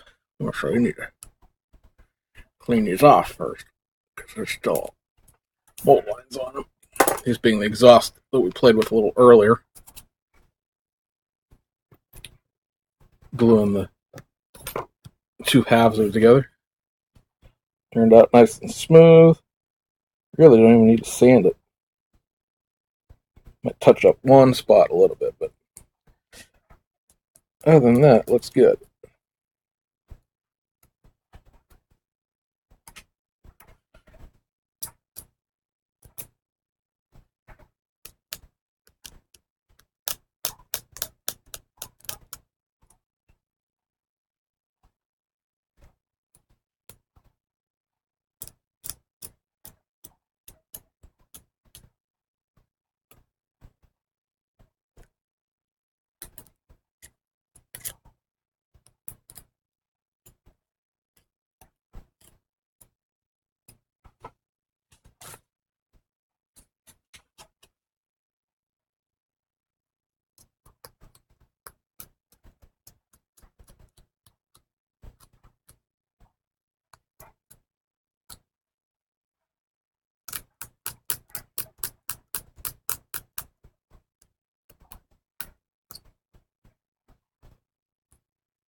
So, just cleaning up the manifold side or the collector side of this a little bit.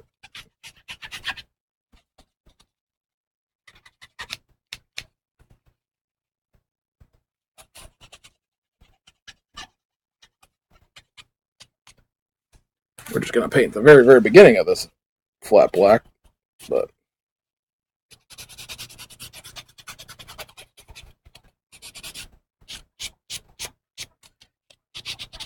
might as well clean the whole part up while you're doing it. It'd be silly to come back and have to clean up another part of it later.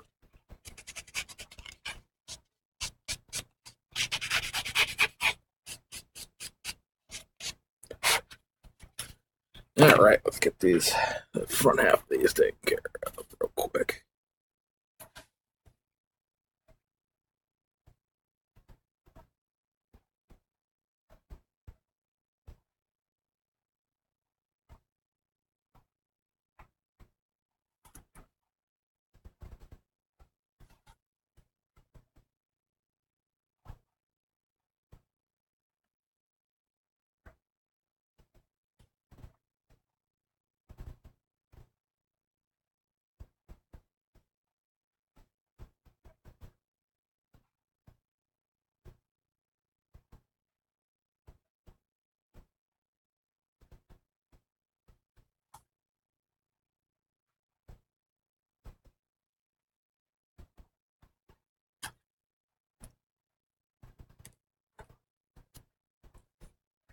That one, get the collector end of this one.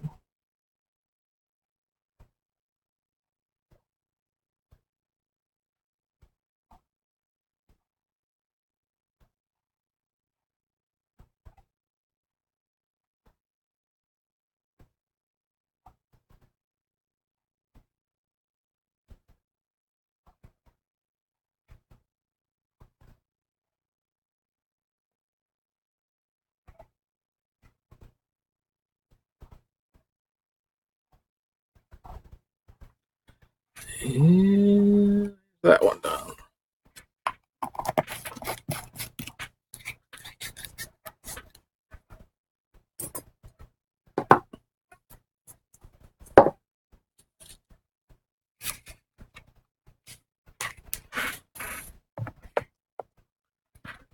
Now watch this paintbrush. Me and my popcorn noise will be right back.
Went to check on the dog to make sure it was still in one piece. And you recall when I came down here, he was chewing on the kid's winter gloves.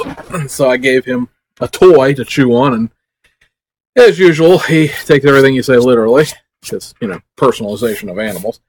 And he completely and totally ate a giant hole through his toy and tore all the polyfill out. So that toy is now gone in a great big cloud of fluff, as it were. So,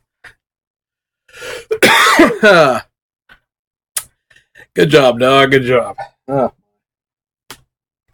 Certain animals you can't leave alone for more than 5 seconds. I got 3 cats on my kitchen counters because, well, why not?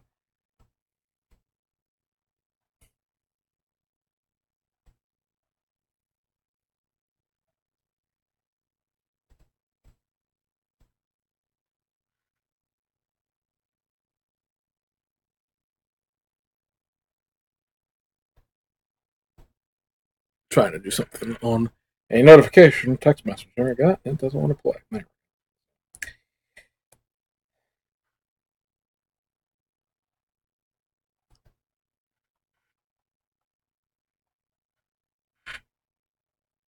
Is what it is, I guess.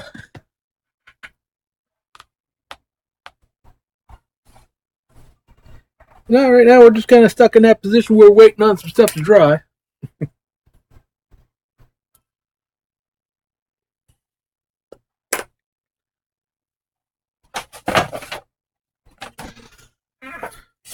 Almost straight up drop. Oh, the GTR chassis on the floor. Trying to take a peek at what the next steps here are.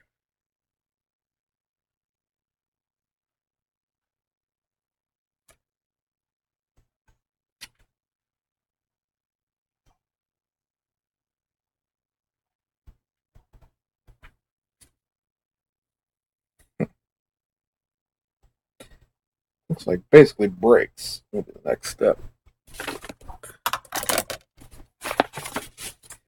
Brakes, and then I gotta start detailing chassis.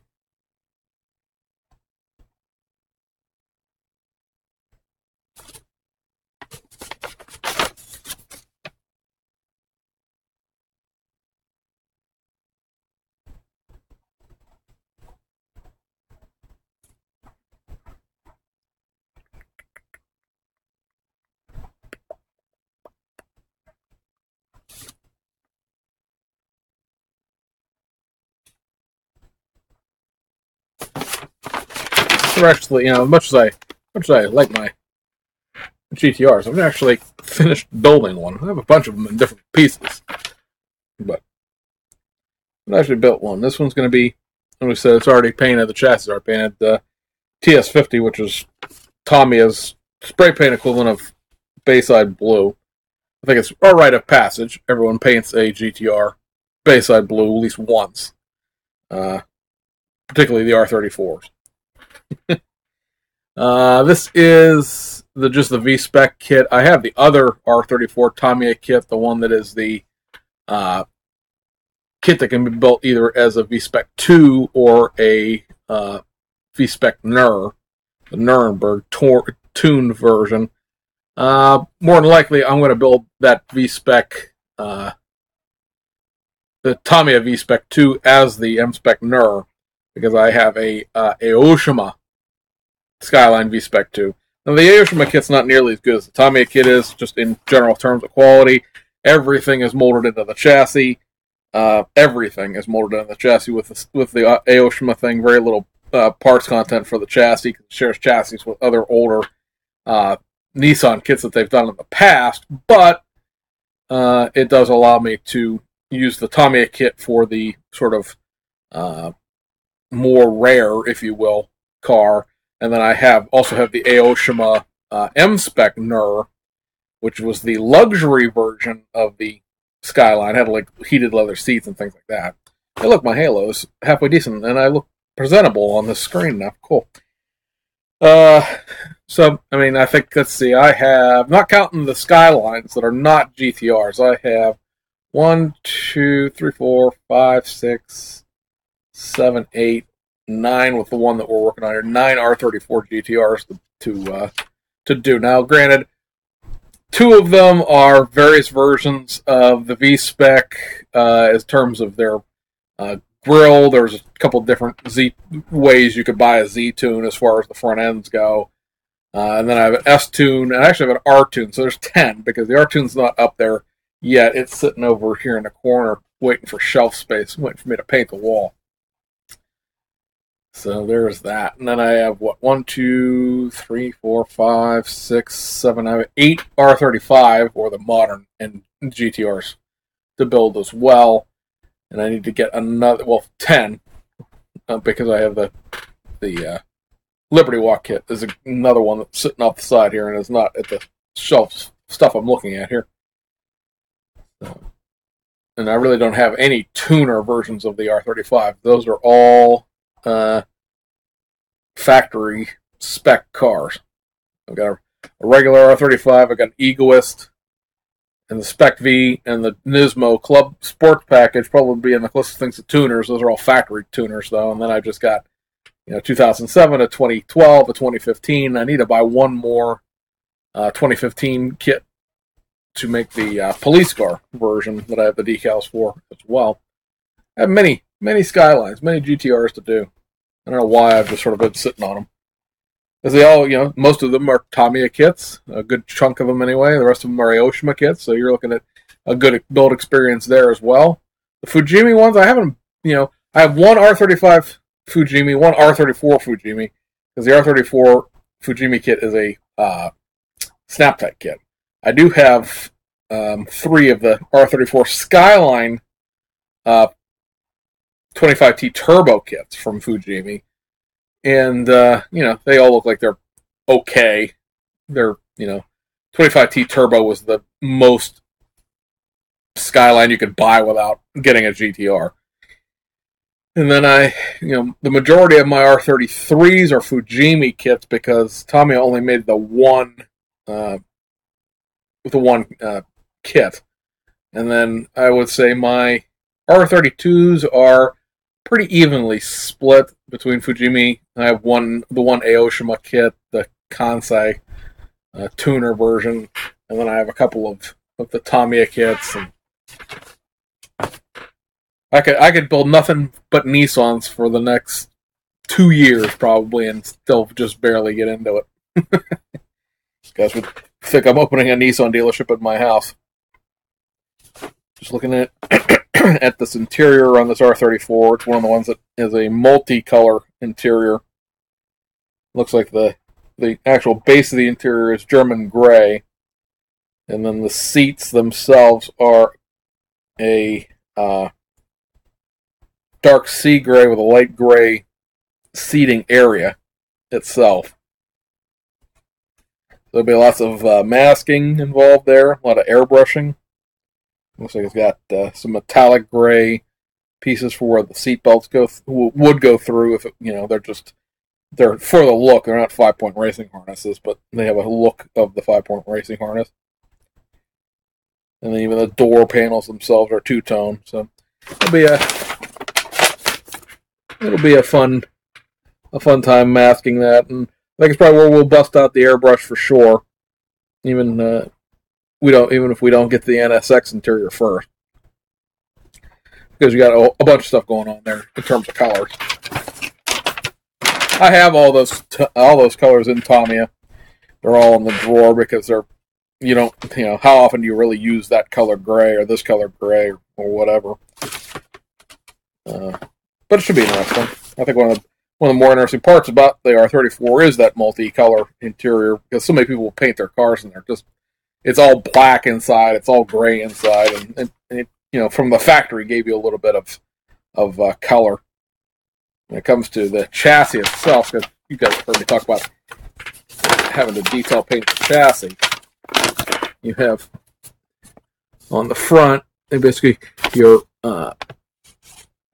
front wheel wells here are going to be semi-gloss black, and then you have to pick out your engine here a little bit. Most of it's supposed to be flat aluminum, and there's some metallic gray in there. And then this is the back half back here, where you're sort of picking out the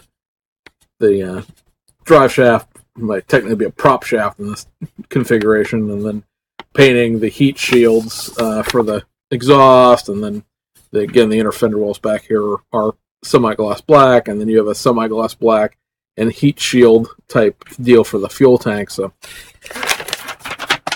again, some masking. I think that again is a situation where at least for some of that I will be forced quote unquote to break out the airbrush, just because painting that by hand is going to be, I don't know, not impossible, but it's why I got a Sotar 2020 airbrushes for doing detail work like that, where I can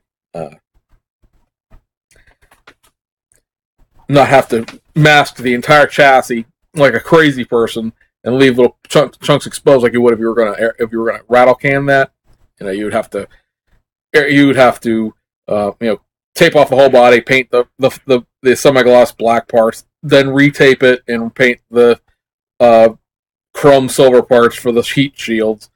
And like I said, again, this should allow me to get some stuff done. I'm looking at the instructions for the this piece, this engine cradle, or the transaxle cradle. As I'm looking at them installing it into the chassis, they're calling out painting on it on several different pieces, painting various pieces of it aluminum, flat aluminum. So you can say whatever you want to about not following the instructions.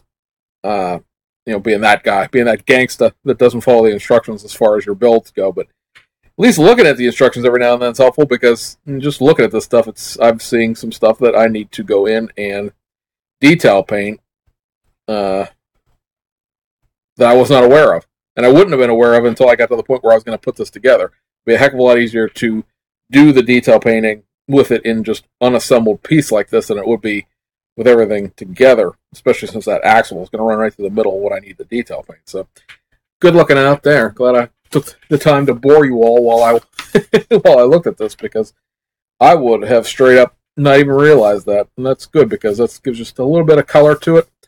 It'll make it pop, so to speak, a little bit in the is how it sits. So, very cool. Throw out your instructions, guys. Just go ahead, pitch them. You don't need them for anything. Excuse me. Yeah, I mean, this R34s, they look good, they sit good. I just, a lot of people, that's the car that gravitate towards when they think of a GTR anyway, but I'm cool with it. Let's see, which one is the back brakes? I really do need to work on the brakes for this anyway. So, well, we took this down in the first place. Let's look at the set of brakes that need to be done. 14. So the back one. All right. Take out a brush here. We get out my chrome silver paint, because that's what they want the brakes to be. And then I'm also need this on parts of the NSX tubing, so that'll be handy. A little bit of a twofer here in paint as far as getting stuff accomplished.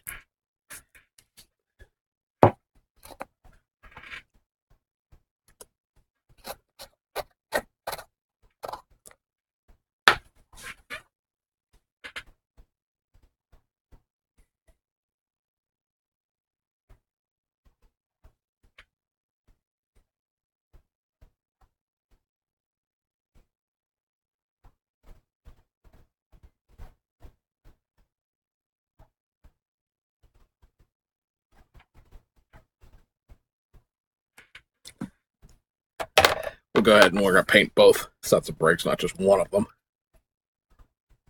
That would be silly. We're just going to go for brake face detail here, because the calipers need to be a different color, and then the center hub on these is going to also be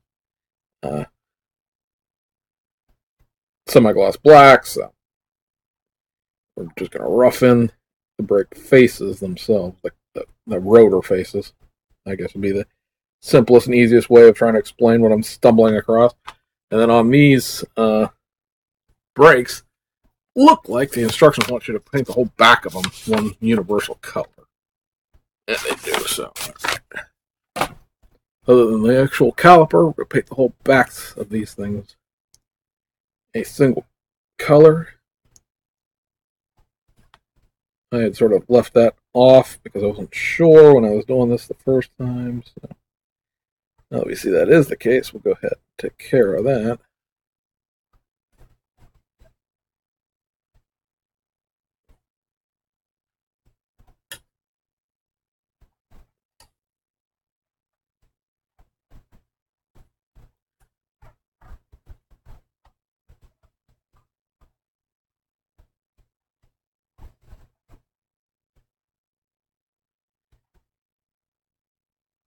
And this will get these back brakes looking a little bit more in shape.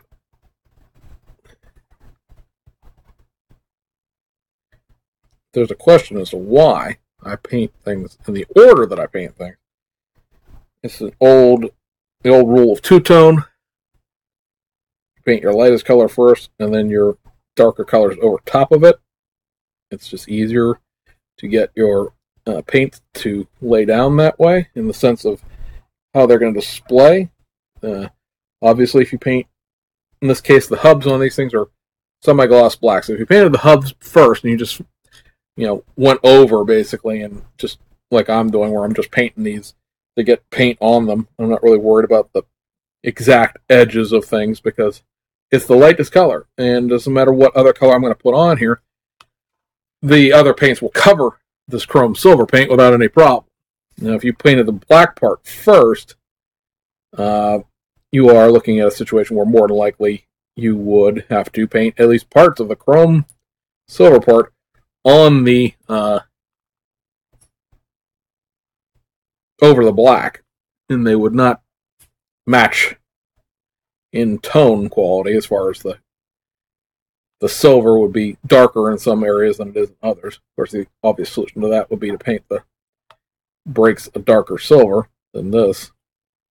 And then the stark, bright chrome silver, but a flat aluminum is probably the other reasonable color for these in terms of the colors for these brakes, because if you really sit around and you look at the brakes on a R34, they're a factory stock one anyway, without ceramic brake upgrades or something like that, they're pretty silver.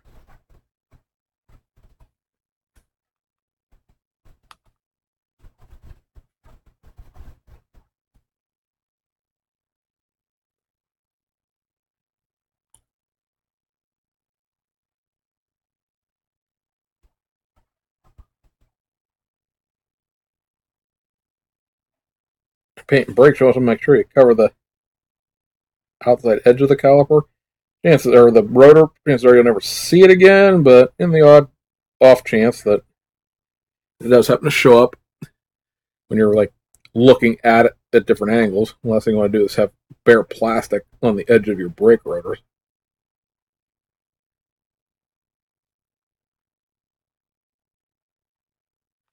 And really, I should be doing this with a bigger brush. But my bigger brushes are drying from the last time they were rinsed out, so we'll do it with this smaller one. But basically, I got the small one out because I want to detail the pipes on that NSX piece. And so it's just easier to constantly go back and dip in to get more paint on the smaller brush than it is to try to detail paint with the bigger one. That's kind of sort of damp, and it wouldn't thin the paint necessarily because, Tamiya acrylics are alcohol-based rather than water-based, but it would make it a little thinner just because you can obviously wash or Tamiya paints off of things with water if you catch it before it dries. So, it will thin the paint out. Not a recommended way, like you want to thin out Tamiya paint with water and then try to run it through a spray gun or anything like that, but it will, thin out a little bit. So now I need my headset or visor for this. I don't want to sit here and constantly repaint the chrome and not chrome back and forth. It's a very, very light tonal difference. Like, you have to, be impossible to show. Well, maybe not. As far as the difference between the two, because the real difference between chrome silver and flat aluminum in the Tamiya line is the flat aluminum has a tendency to dry with almost a cast to it, like a cast aluminum type of texture. And the chrome silver is, say what you will about chrome silver paints, it's trying to replicate shiny. So it does not have that same sort of odd, first of all, flat sheen, and it also doesn't have the same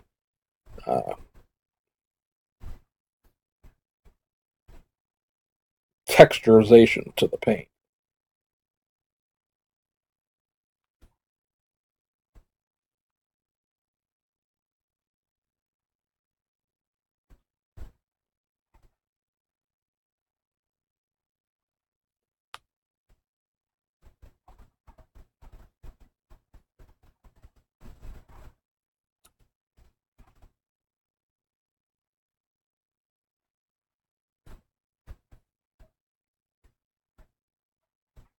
When you're real up close and personal with it like this, you start seeing things that need to be touched up.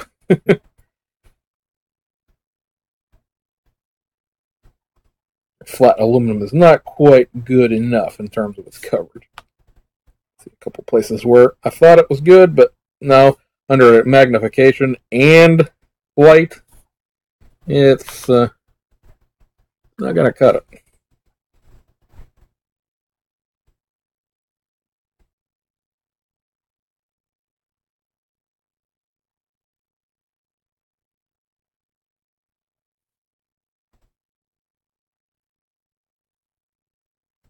The other part of this turbo taken care of here, and that'll be the front half of this.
All right.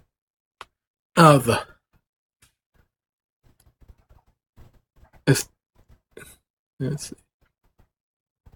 Yeah, really. I mean, you're. This is to Tool Toss, who was in that chat room here, asking if Tamiya paints take a long time to dry like testers do. No, acrylic paints do not take a long time to dry at all. I just, I mean, I think I painted this the silver that I'm basically holding on to paint the rest of the exhaust pipe on this maybe half an hour ago or so, and I'm not putting it in a dehydrator or anything like that to speed the drying. Actually, what you'll hear a lot of people complain about in terms of, especially when they airbrush this stuff over large areas. Now, small things, you don't have the same problem because it's a small area. You're pretty much in and out real quick, but Tamiya acrylics, if you're painting them, brush painting them like this, have a tendency to dry out faster than you can finish something. Like if you have a very large, like if you're trying to paint an entire chassis semi-gloss black with a brush, that is not something you want to try to attempt with their acrylic paints without the retarder that they make to sort of cut the dry to thin it out and increase the drying time. Because if you try to paint something great big like a chassis with an acrylic, even Tester's acrylic, because they make that Acryl line. Acrylics are sort of, there's two kinds of acrylics. There's alcohol-based and water-based. So anything with an alcohol-based acrylic is going to basically work the same. Although I will say that our Tester's Acryl line is a little lighter, if that makes sense, in terms of what it'll stand up to. Their steel, Tommy's acrylic, too many names with T's. Tester's Acryl Steel. There's no steel color in the Tommy line. It's more like a tint. It's so thin and so devoid of pigment, really, that you could make that paint almost anything, almost any color you want it to be, just by painting the undercoat a different color. If you paint it over silver, it has a lighter tint. If you go in and you paint it over like a gray or a black, it has a much darker tint to it. If you're just painting it over white plastic, like I'm doing with this paint here, you're going to paint 5 coats of it or so to get it to be something that you present to anybody. At least that's my opinion. Your mileage may vary, but I would not present it to anybody anyway. Like even this chrome that I'm putting on here, I'll come back and put another coat on here just to make it nice and uniform. There's some spots that are a little thin for my taste. But you can almost see, you can't see it unless I would put one of those, like, first-person camera views on. Basically, wore a GoPro on my head. But you would have to, you can see as I'm brush painting just those pipes, and that only took a couple of minutes, that there's little pieces of little sections of it lifting where it's already drying, and as I apply new paint to it, it's pulling the paint off the part altogether. Now, it won't lift off when it's dry, but it's still, something to watch out for. Now, I think things I saw here on the side of the paint that is on flat aluminum that I saw that just, they're not cutting it to my eye underneath magnification here, so we're going to touch a few things up quick.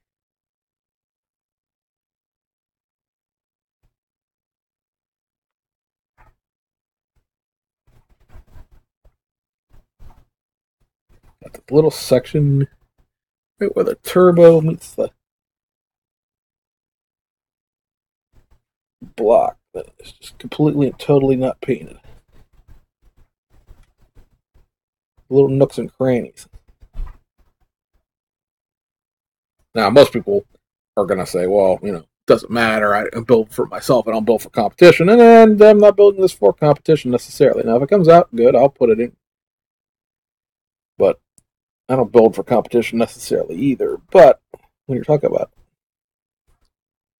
things that can sink or swim you in a competition, not having bare plastic showing through your paint when somebody's using a flashlight to look at your stuff is a pretty quick way to solve your problems about winning that day.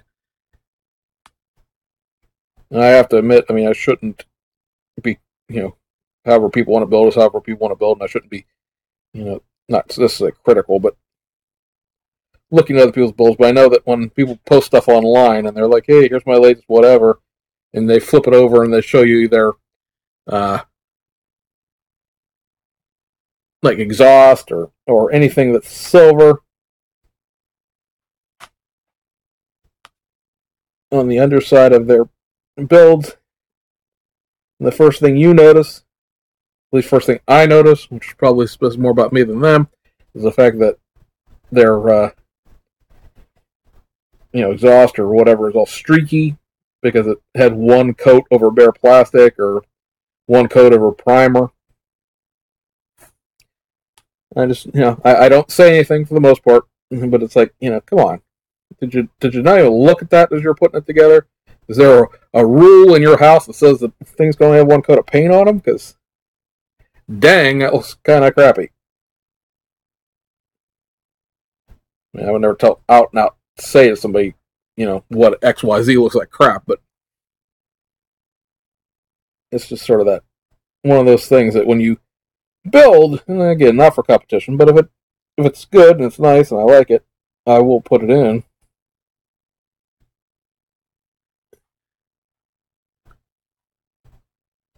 I can't stand seeing bare plastic through paint. Which is to say, don't slop stuff on either, because then you kill all the detail, because you can't see the detail. There's a difference between painting to cover and painting to bury. Alright.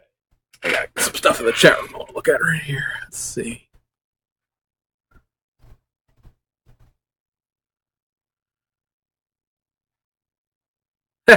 No, Rick, you're not the only one. Those occasions when I will hold my brush in my teeth. Especially if it's got paint on it. A lot of times I'll stick it behind my ear if I'm just doing one thing to another. But yeah, when I got paint on it, I'll hold it in my teeth to keep it from dripping into my hair.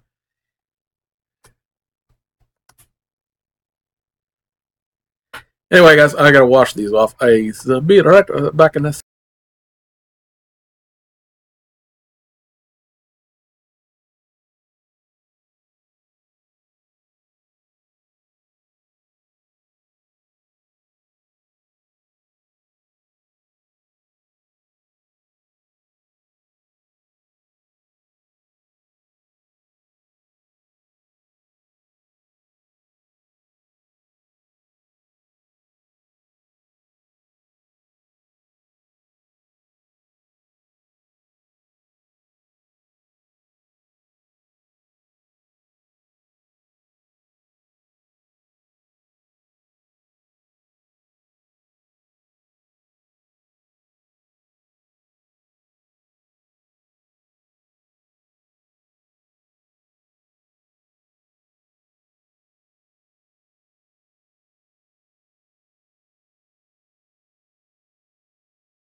if it gets louder, background noise wise, I apologize, but I have to keep the laundry going.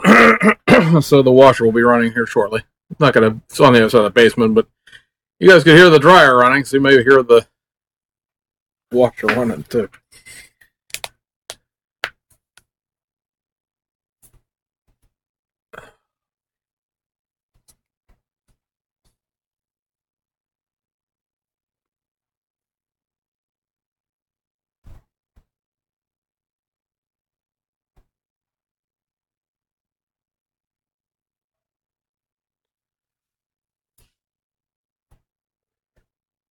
You know what? When I had that small detail brush and the flat aluminum out, I should have painted the parts of the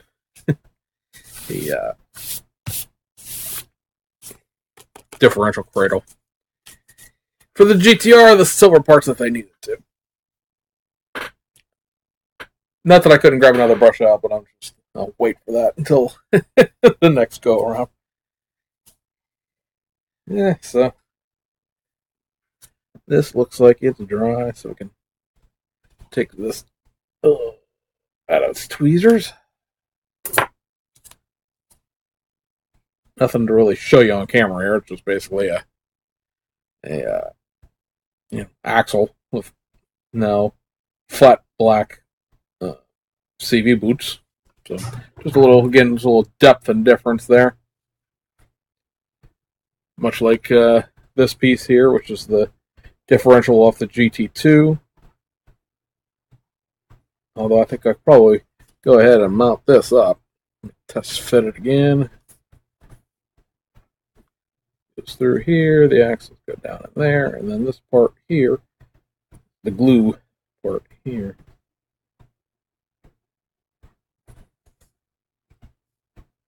It's kind of interesting that sort of floats in air. There's no part here on like the front to hold it up or down. It doesn't attach to anything. I'm sure that it doesn't really necessarily matter in the end scheme of things. It doesn't seem to affect the axle lineup, but I'm sure that's supposed to be a certain way. Let me see. It's not going to be in these parts. Where's the chassis for this thing? In this bag.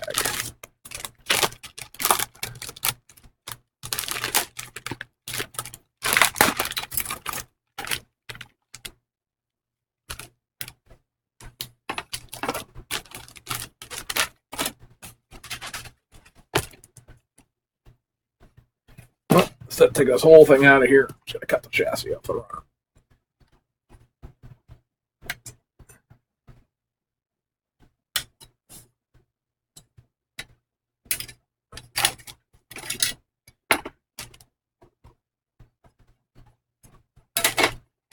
So pretty much what else is on this runner is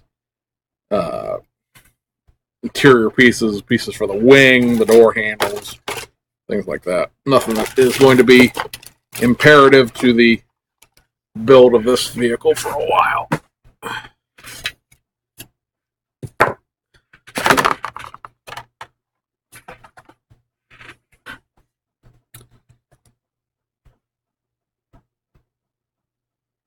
Yep. Yeah.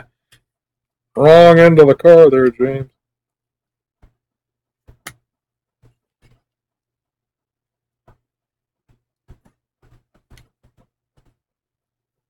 And so that's what that's going to look like when it's all said and done in there.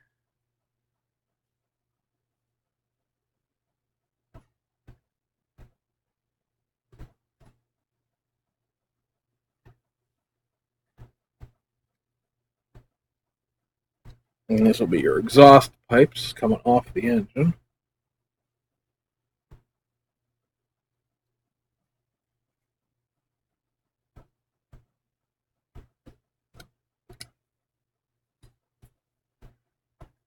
I realize it doesn't necessarily show up perfectly well. But nevertheless,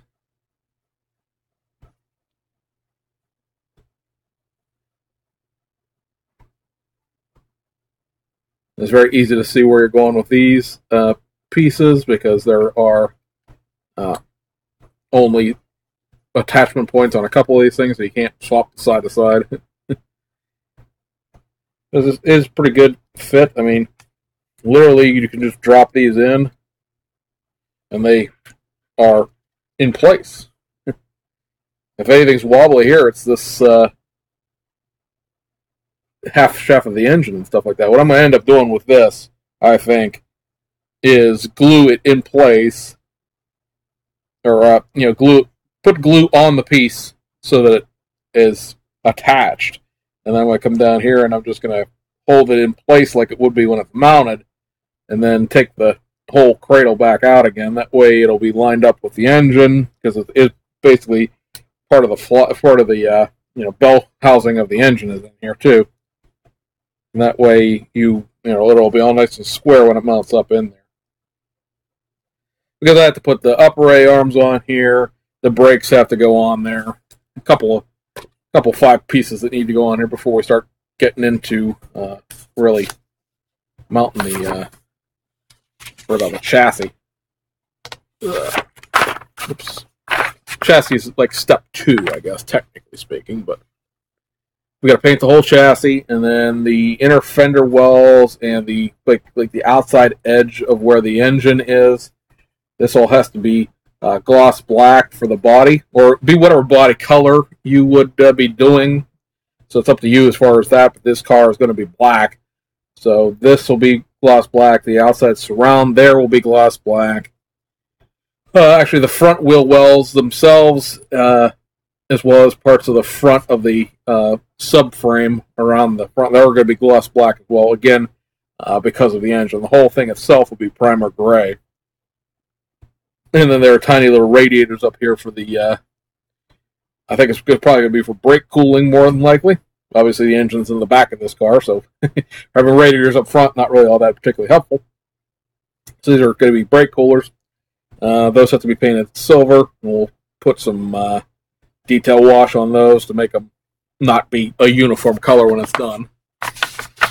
And then the front suspension is very minimal. It's basically two sets of struts and uprights with a steering arm holding together, and then a piece that holds it all together.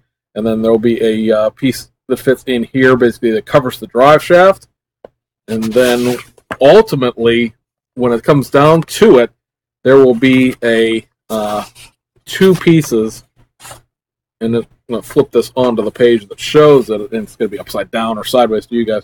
But once you put the inner piece here, there's going to be an entire piece here in the instruction manual. This is actually a clear piece, so you could, in fact, if you didn't want to do it. Now, this is at the end when you've already got the body and interior and chassis all together in one piece. But you're going to take this big piece here, and it's going to sit basically on top of the thing from pretty much here, because there is a piece that kicks out backwards here, but it'll cover the entire center part of this over top of this area here, and then it'll cover basically up to about the edge of the front of the engine. And then there's another front piece up here that has parts of the bottom of these oil coolers, which now that I look at it, will never be seen, so you could leave them whatever color you want it to be, really. And it covers basically the front part up here.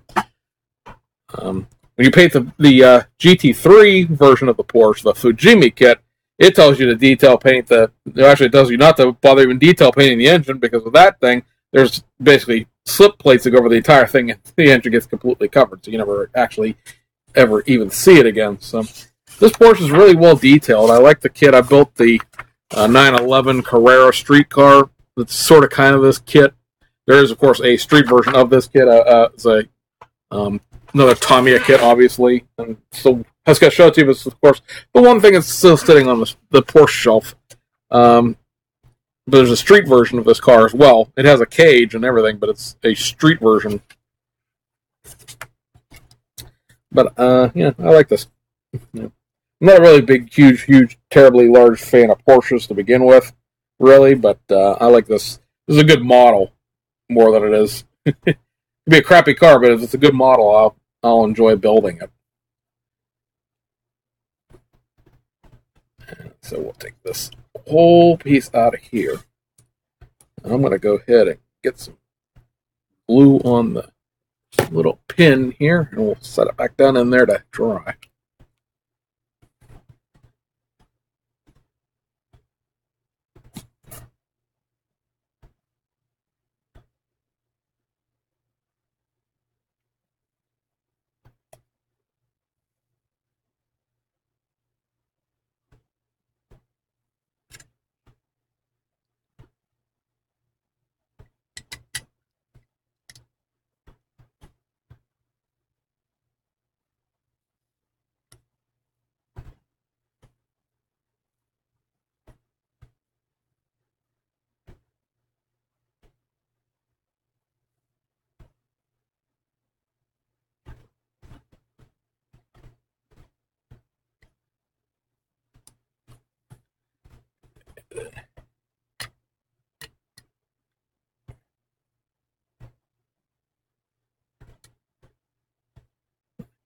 Go ahead and let physics do its job here. Gravity. Put that jar of metallic gray on there and let it sit and hold that down.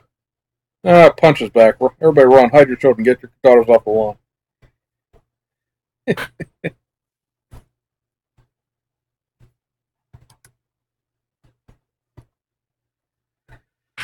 Oh my. So we're making some progress here. It's itty bitty, but again, a lot of this ends up being a situation where Slow and Steady wins this race. Ironically, I like to paint the parts of the exhaust metallic gray, but now I have the metallic gray bottle holding this transaxle onto its mouth. So I'll have to wait for a second. What I can do is take off these A-arms. So that'll be the next thing that goes into this Porsche.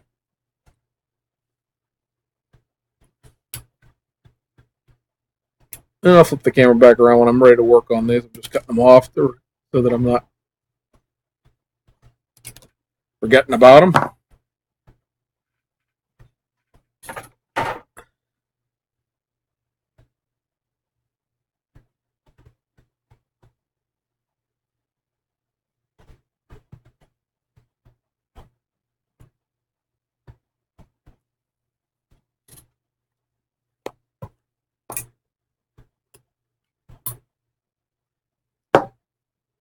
There it is. Lost my little scriber there for a second.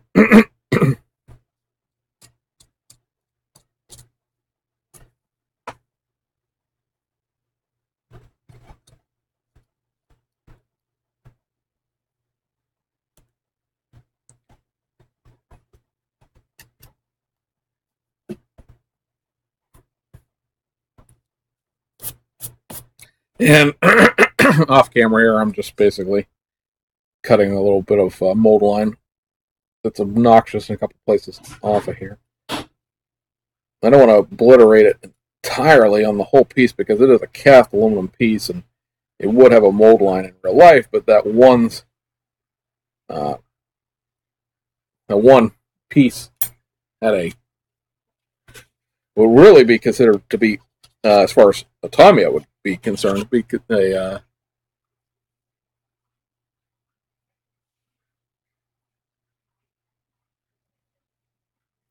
realized that I'm not in the chat room anymore.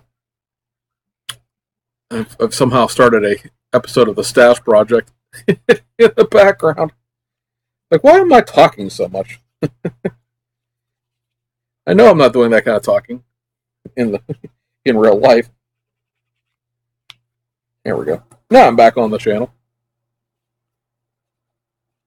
I mean, you guys didn't notice any difference because it wasn't anything to do with the output of the video, but I have a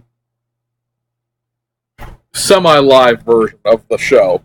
Basically, YouTube presents to me that has a chat room in it so that I can see what you guys are saying.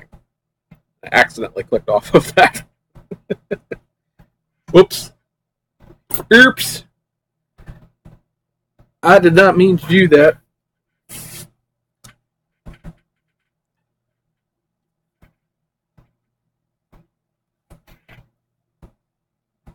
I think what else I can do here that is containable within the space of work.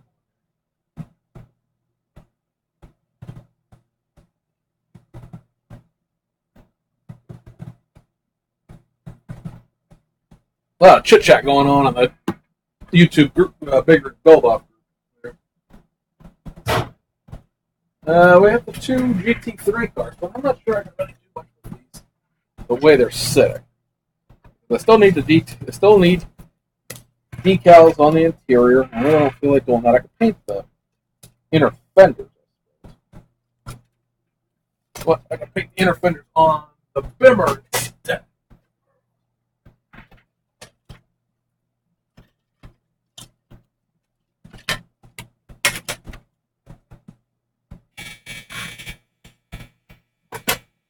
Uh-oh.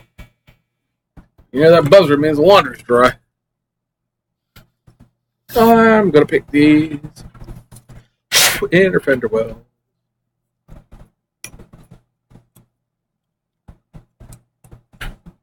Now, this would be something that under a lot of normal circumstances in the past, I would have insisted on spray painting at least.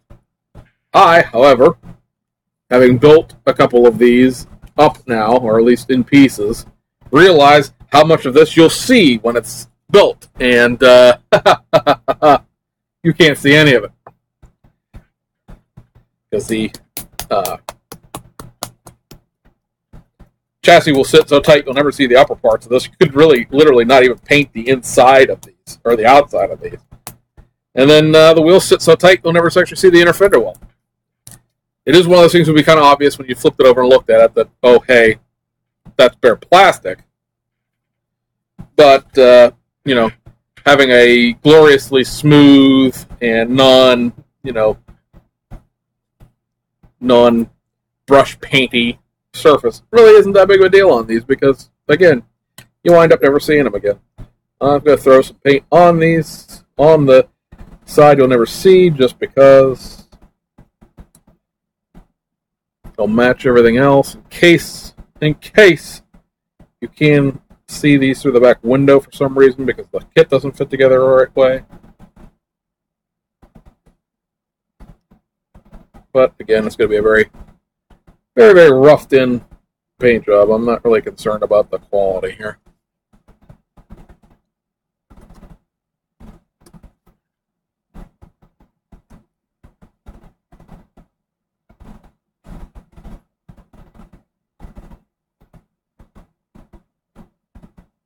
There's the outside of this, and then the inside of this. Really, these are probably some of the best inner fender wells that Fujimi has to offer, because there's no ejector pins on the inside of these. You get the SLS ones out, and they've got ejector pins, big honking ejector pin molding. Two of them, actually. Which is okay, because, again, you'll never see them again, because you really can't see when the wheels are attached, any of the inner fender well. And we'll just go ahead and get the little edge here around the bottom and the side.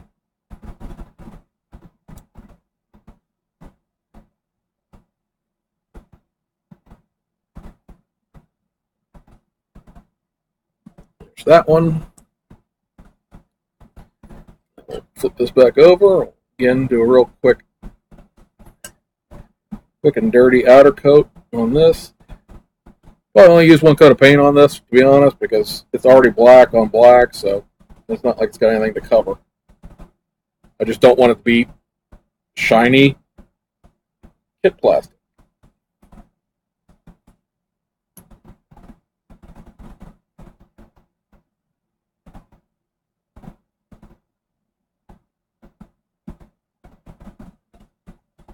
Flip it over, we'll do the inside.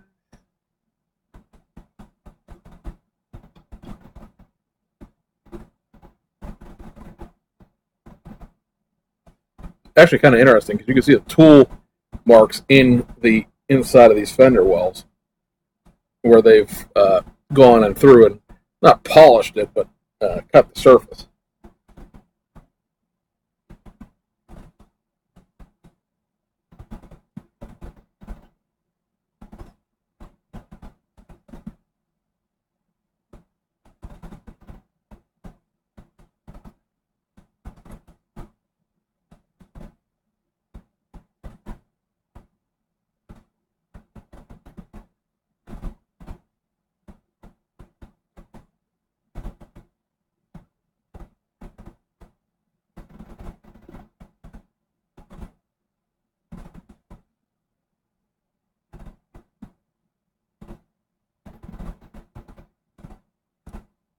Okay, that's that. Progress. Purgus. Go ahead and get this off this paint and brush. Be right back.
Well, yay for moral support.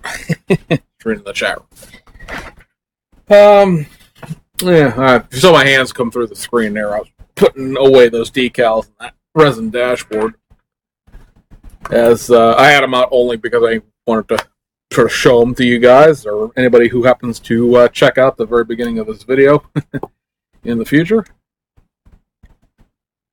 Now this piece is locked into the proper attitude it needs to have in order to fit into the chassis of the Porsche. I will probably, more than likely this evening, debate what I'm going to do with all these injector holdings. Obviously, this is the business side of this Porsche chassis, and it's like there are a bunch of circles in there, and then there's a bunch of circles in there, and the ones that are sort of not showing up real well or showing up semi-well, of course, are the ejector pins from having the chassis punched out of the mold. I might just sand down the most obvious ones and then just leave the ones on the floor on the assumption that you guys are never going to see them because, man, that would be a pain in the tokus to get out of there without really making a huge mess out of everything else. I guess the seat's going to sit here. I guess I'll just put this behind me. So I look at this Porsche thing here. It'll be a black interior with black parts. There's a great big doohickey that sits in this position here, and then there's a pair of or at least put the chassis right. Big doohickey sits here. There's twin fire bottles. And then the guess goes here. There's something that covers the entire back seat up because it covers the engine. It has the top of the radiator for the engine in it. And then the seat will go here.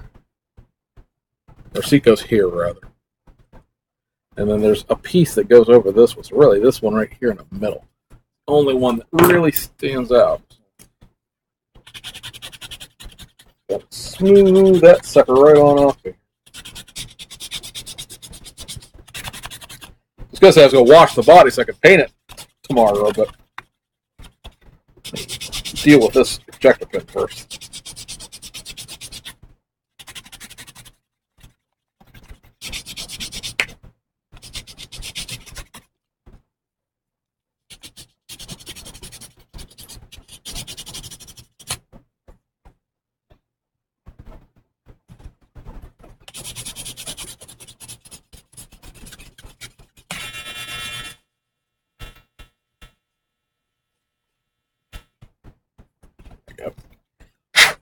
Now you can't see it. And now I can wash it off because there's not going to be more sanding gook coming off of there. Let's see. That goes there.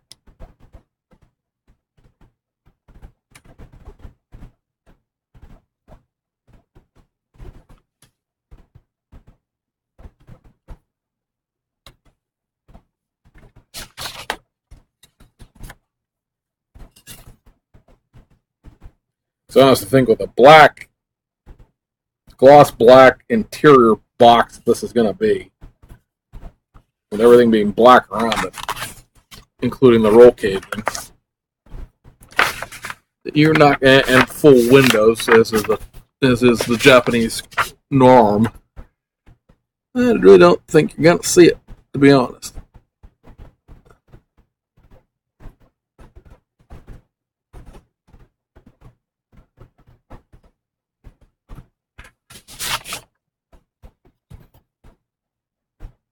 Because there's actually door panels for this that sit down in the sides.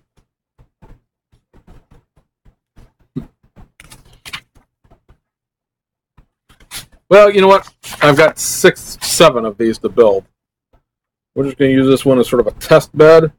We got the one really obnoxious one taken care of so that you won't see it. Although I think this one right here probably needs to go too.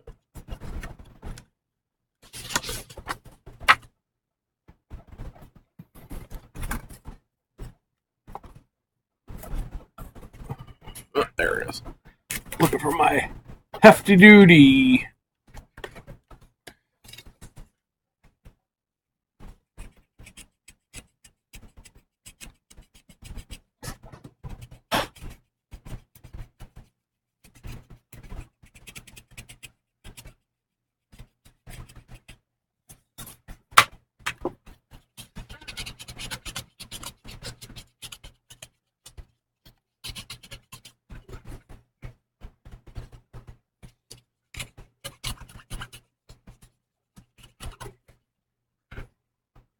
There we go. That takes care of that one. That was the other really, really obnoxiously obvious one. There are these two. They're in these seats, or what would be the back seats. It's just sort of a squared out area now. I don't know if there's anything really to do about these.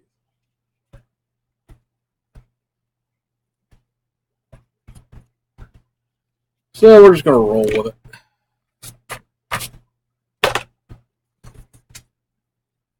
That definitely cleans up the look of the interior quite a bit.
chassis for that Porsche, the body, the Merc over here in a pile to be washed.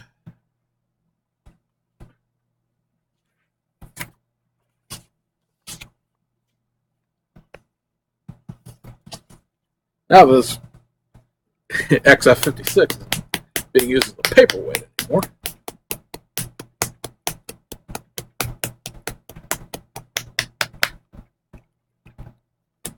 Go ahead and paint the middle part of these exhaust pipes.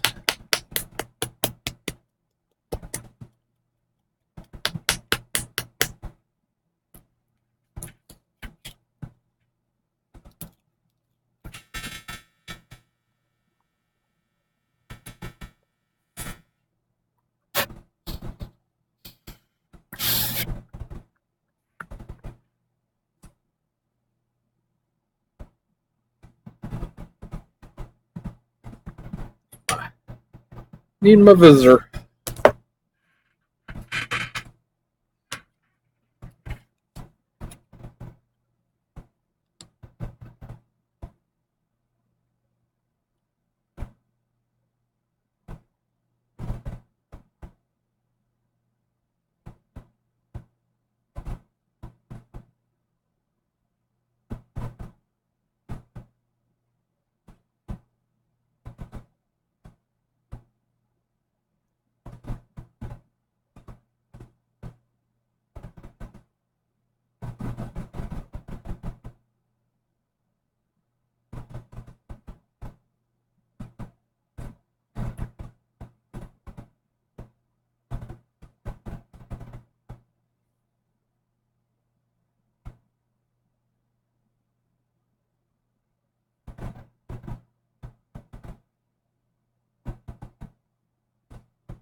Piece of flash.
Exhaust pipe painting, it's so exciting.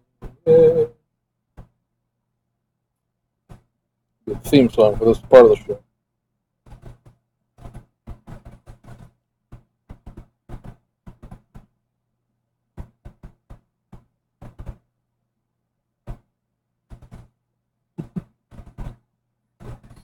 I heard much jingling upstairs, which usually means the dog is bored and chasing some cats. Not out of malicious intent, but because he thinks he's a cat. I think we've discussed this before. He was brought home when he was about 8 weeks old and raised in a house with 5 cats. He thinks he's one big, large cat. Matter of fact, I don't think he understands that he's not a cat. And so he just wants to hang out with his brothers and sisters and just, chillax, have a good time, and be a cat.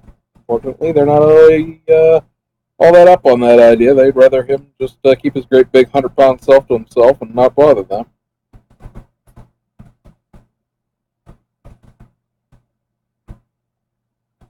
It's very much our joke that he wanders around going meow instead of barking.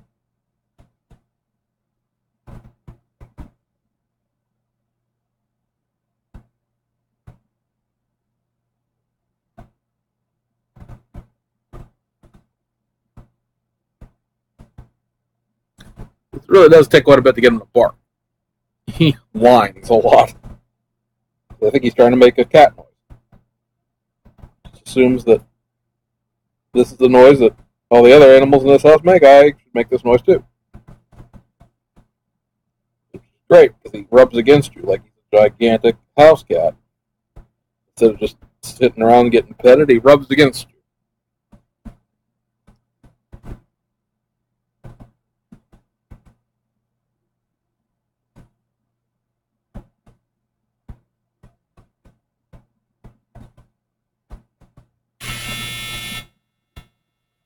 Yes, Mr. Dryer, I'll reset you. I meant to do it while I was over there washing that paintbrush off, but then I forgot.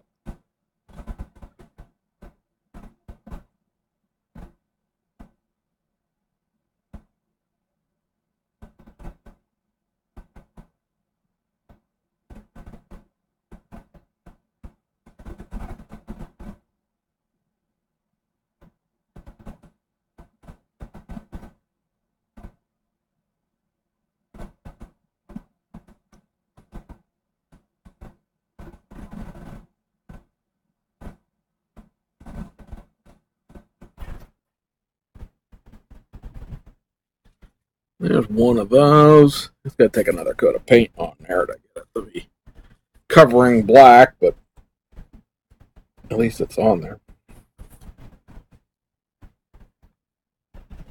And so we go and we paint up the other one here.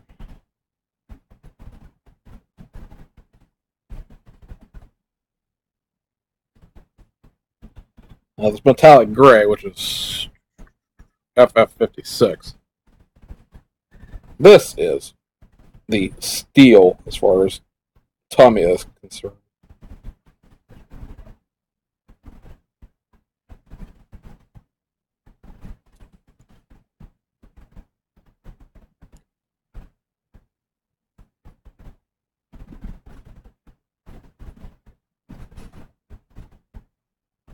Which was a fun bit of experimenting, because once I could get rid of that, I mean, I still use Tamiya, or testers. Wow, I keep saying Tamiya.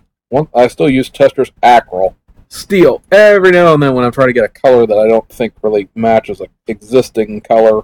It is very like manganese type base that I'm busting out like actual testers metallizer.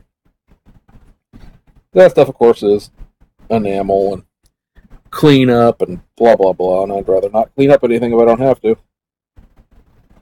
I'm just taking care of my paintbrush just like I normally do.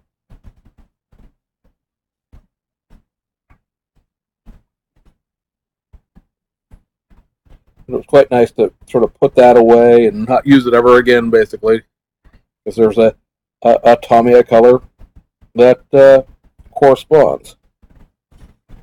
This metallic gray, it comes right down to it, is the color that Tesla's Acryl steel ends up being after you paint a gajillion coats of it onto something. So now I got 2-coat coverage, basically.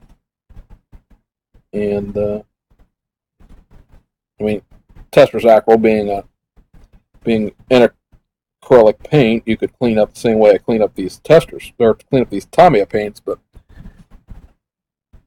I don't have to put as much work into it because it doesn't take as many coats to cover.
One more little touch up.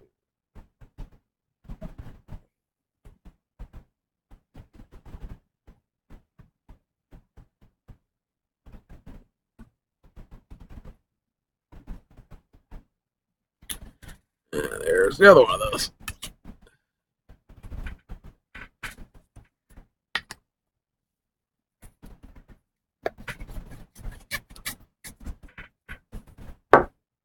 Let me get this brush washed off so that I can reset that dryer.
Alright, guys. Well, I think that's going to pretty much do it for today. I've got nothing left in the tank here. As much of this is just a little ticky-tack painting. Back tomorrow. And tomorrow we'll, if nothing else, we'll fire up the paint booth and spray some paint. Some primer, anyway. Depending on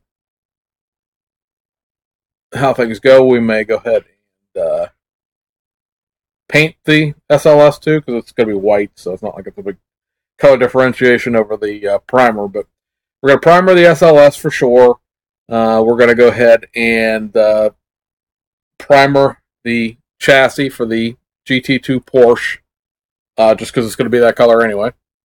And then we'll go from there. We'll have to keep working on pieces and parts of the NSX, of the chassis to the Skyline, the chassis to the Porsche, and whatnot. So anyway, guys, hope you enjoyed it. I'll try to set a more reasonable estimate for the time tomorrow. I have just a bunch of stuff here that I want to do that's just sort of fiddly, and it's going to be boring-er than it already is. So anyway, we'll see you guys on the other side.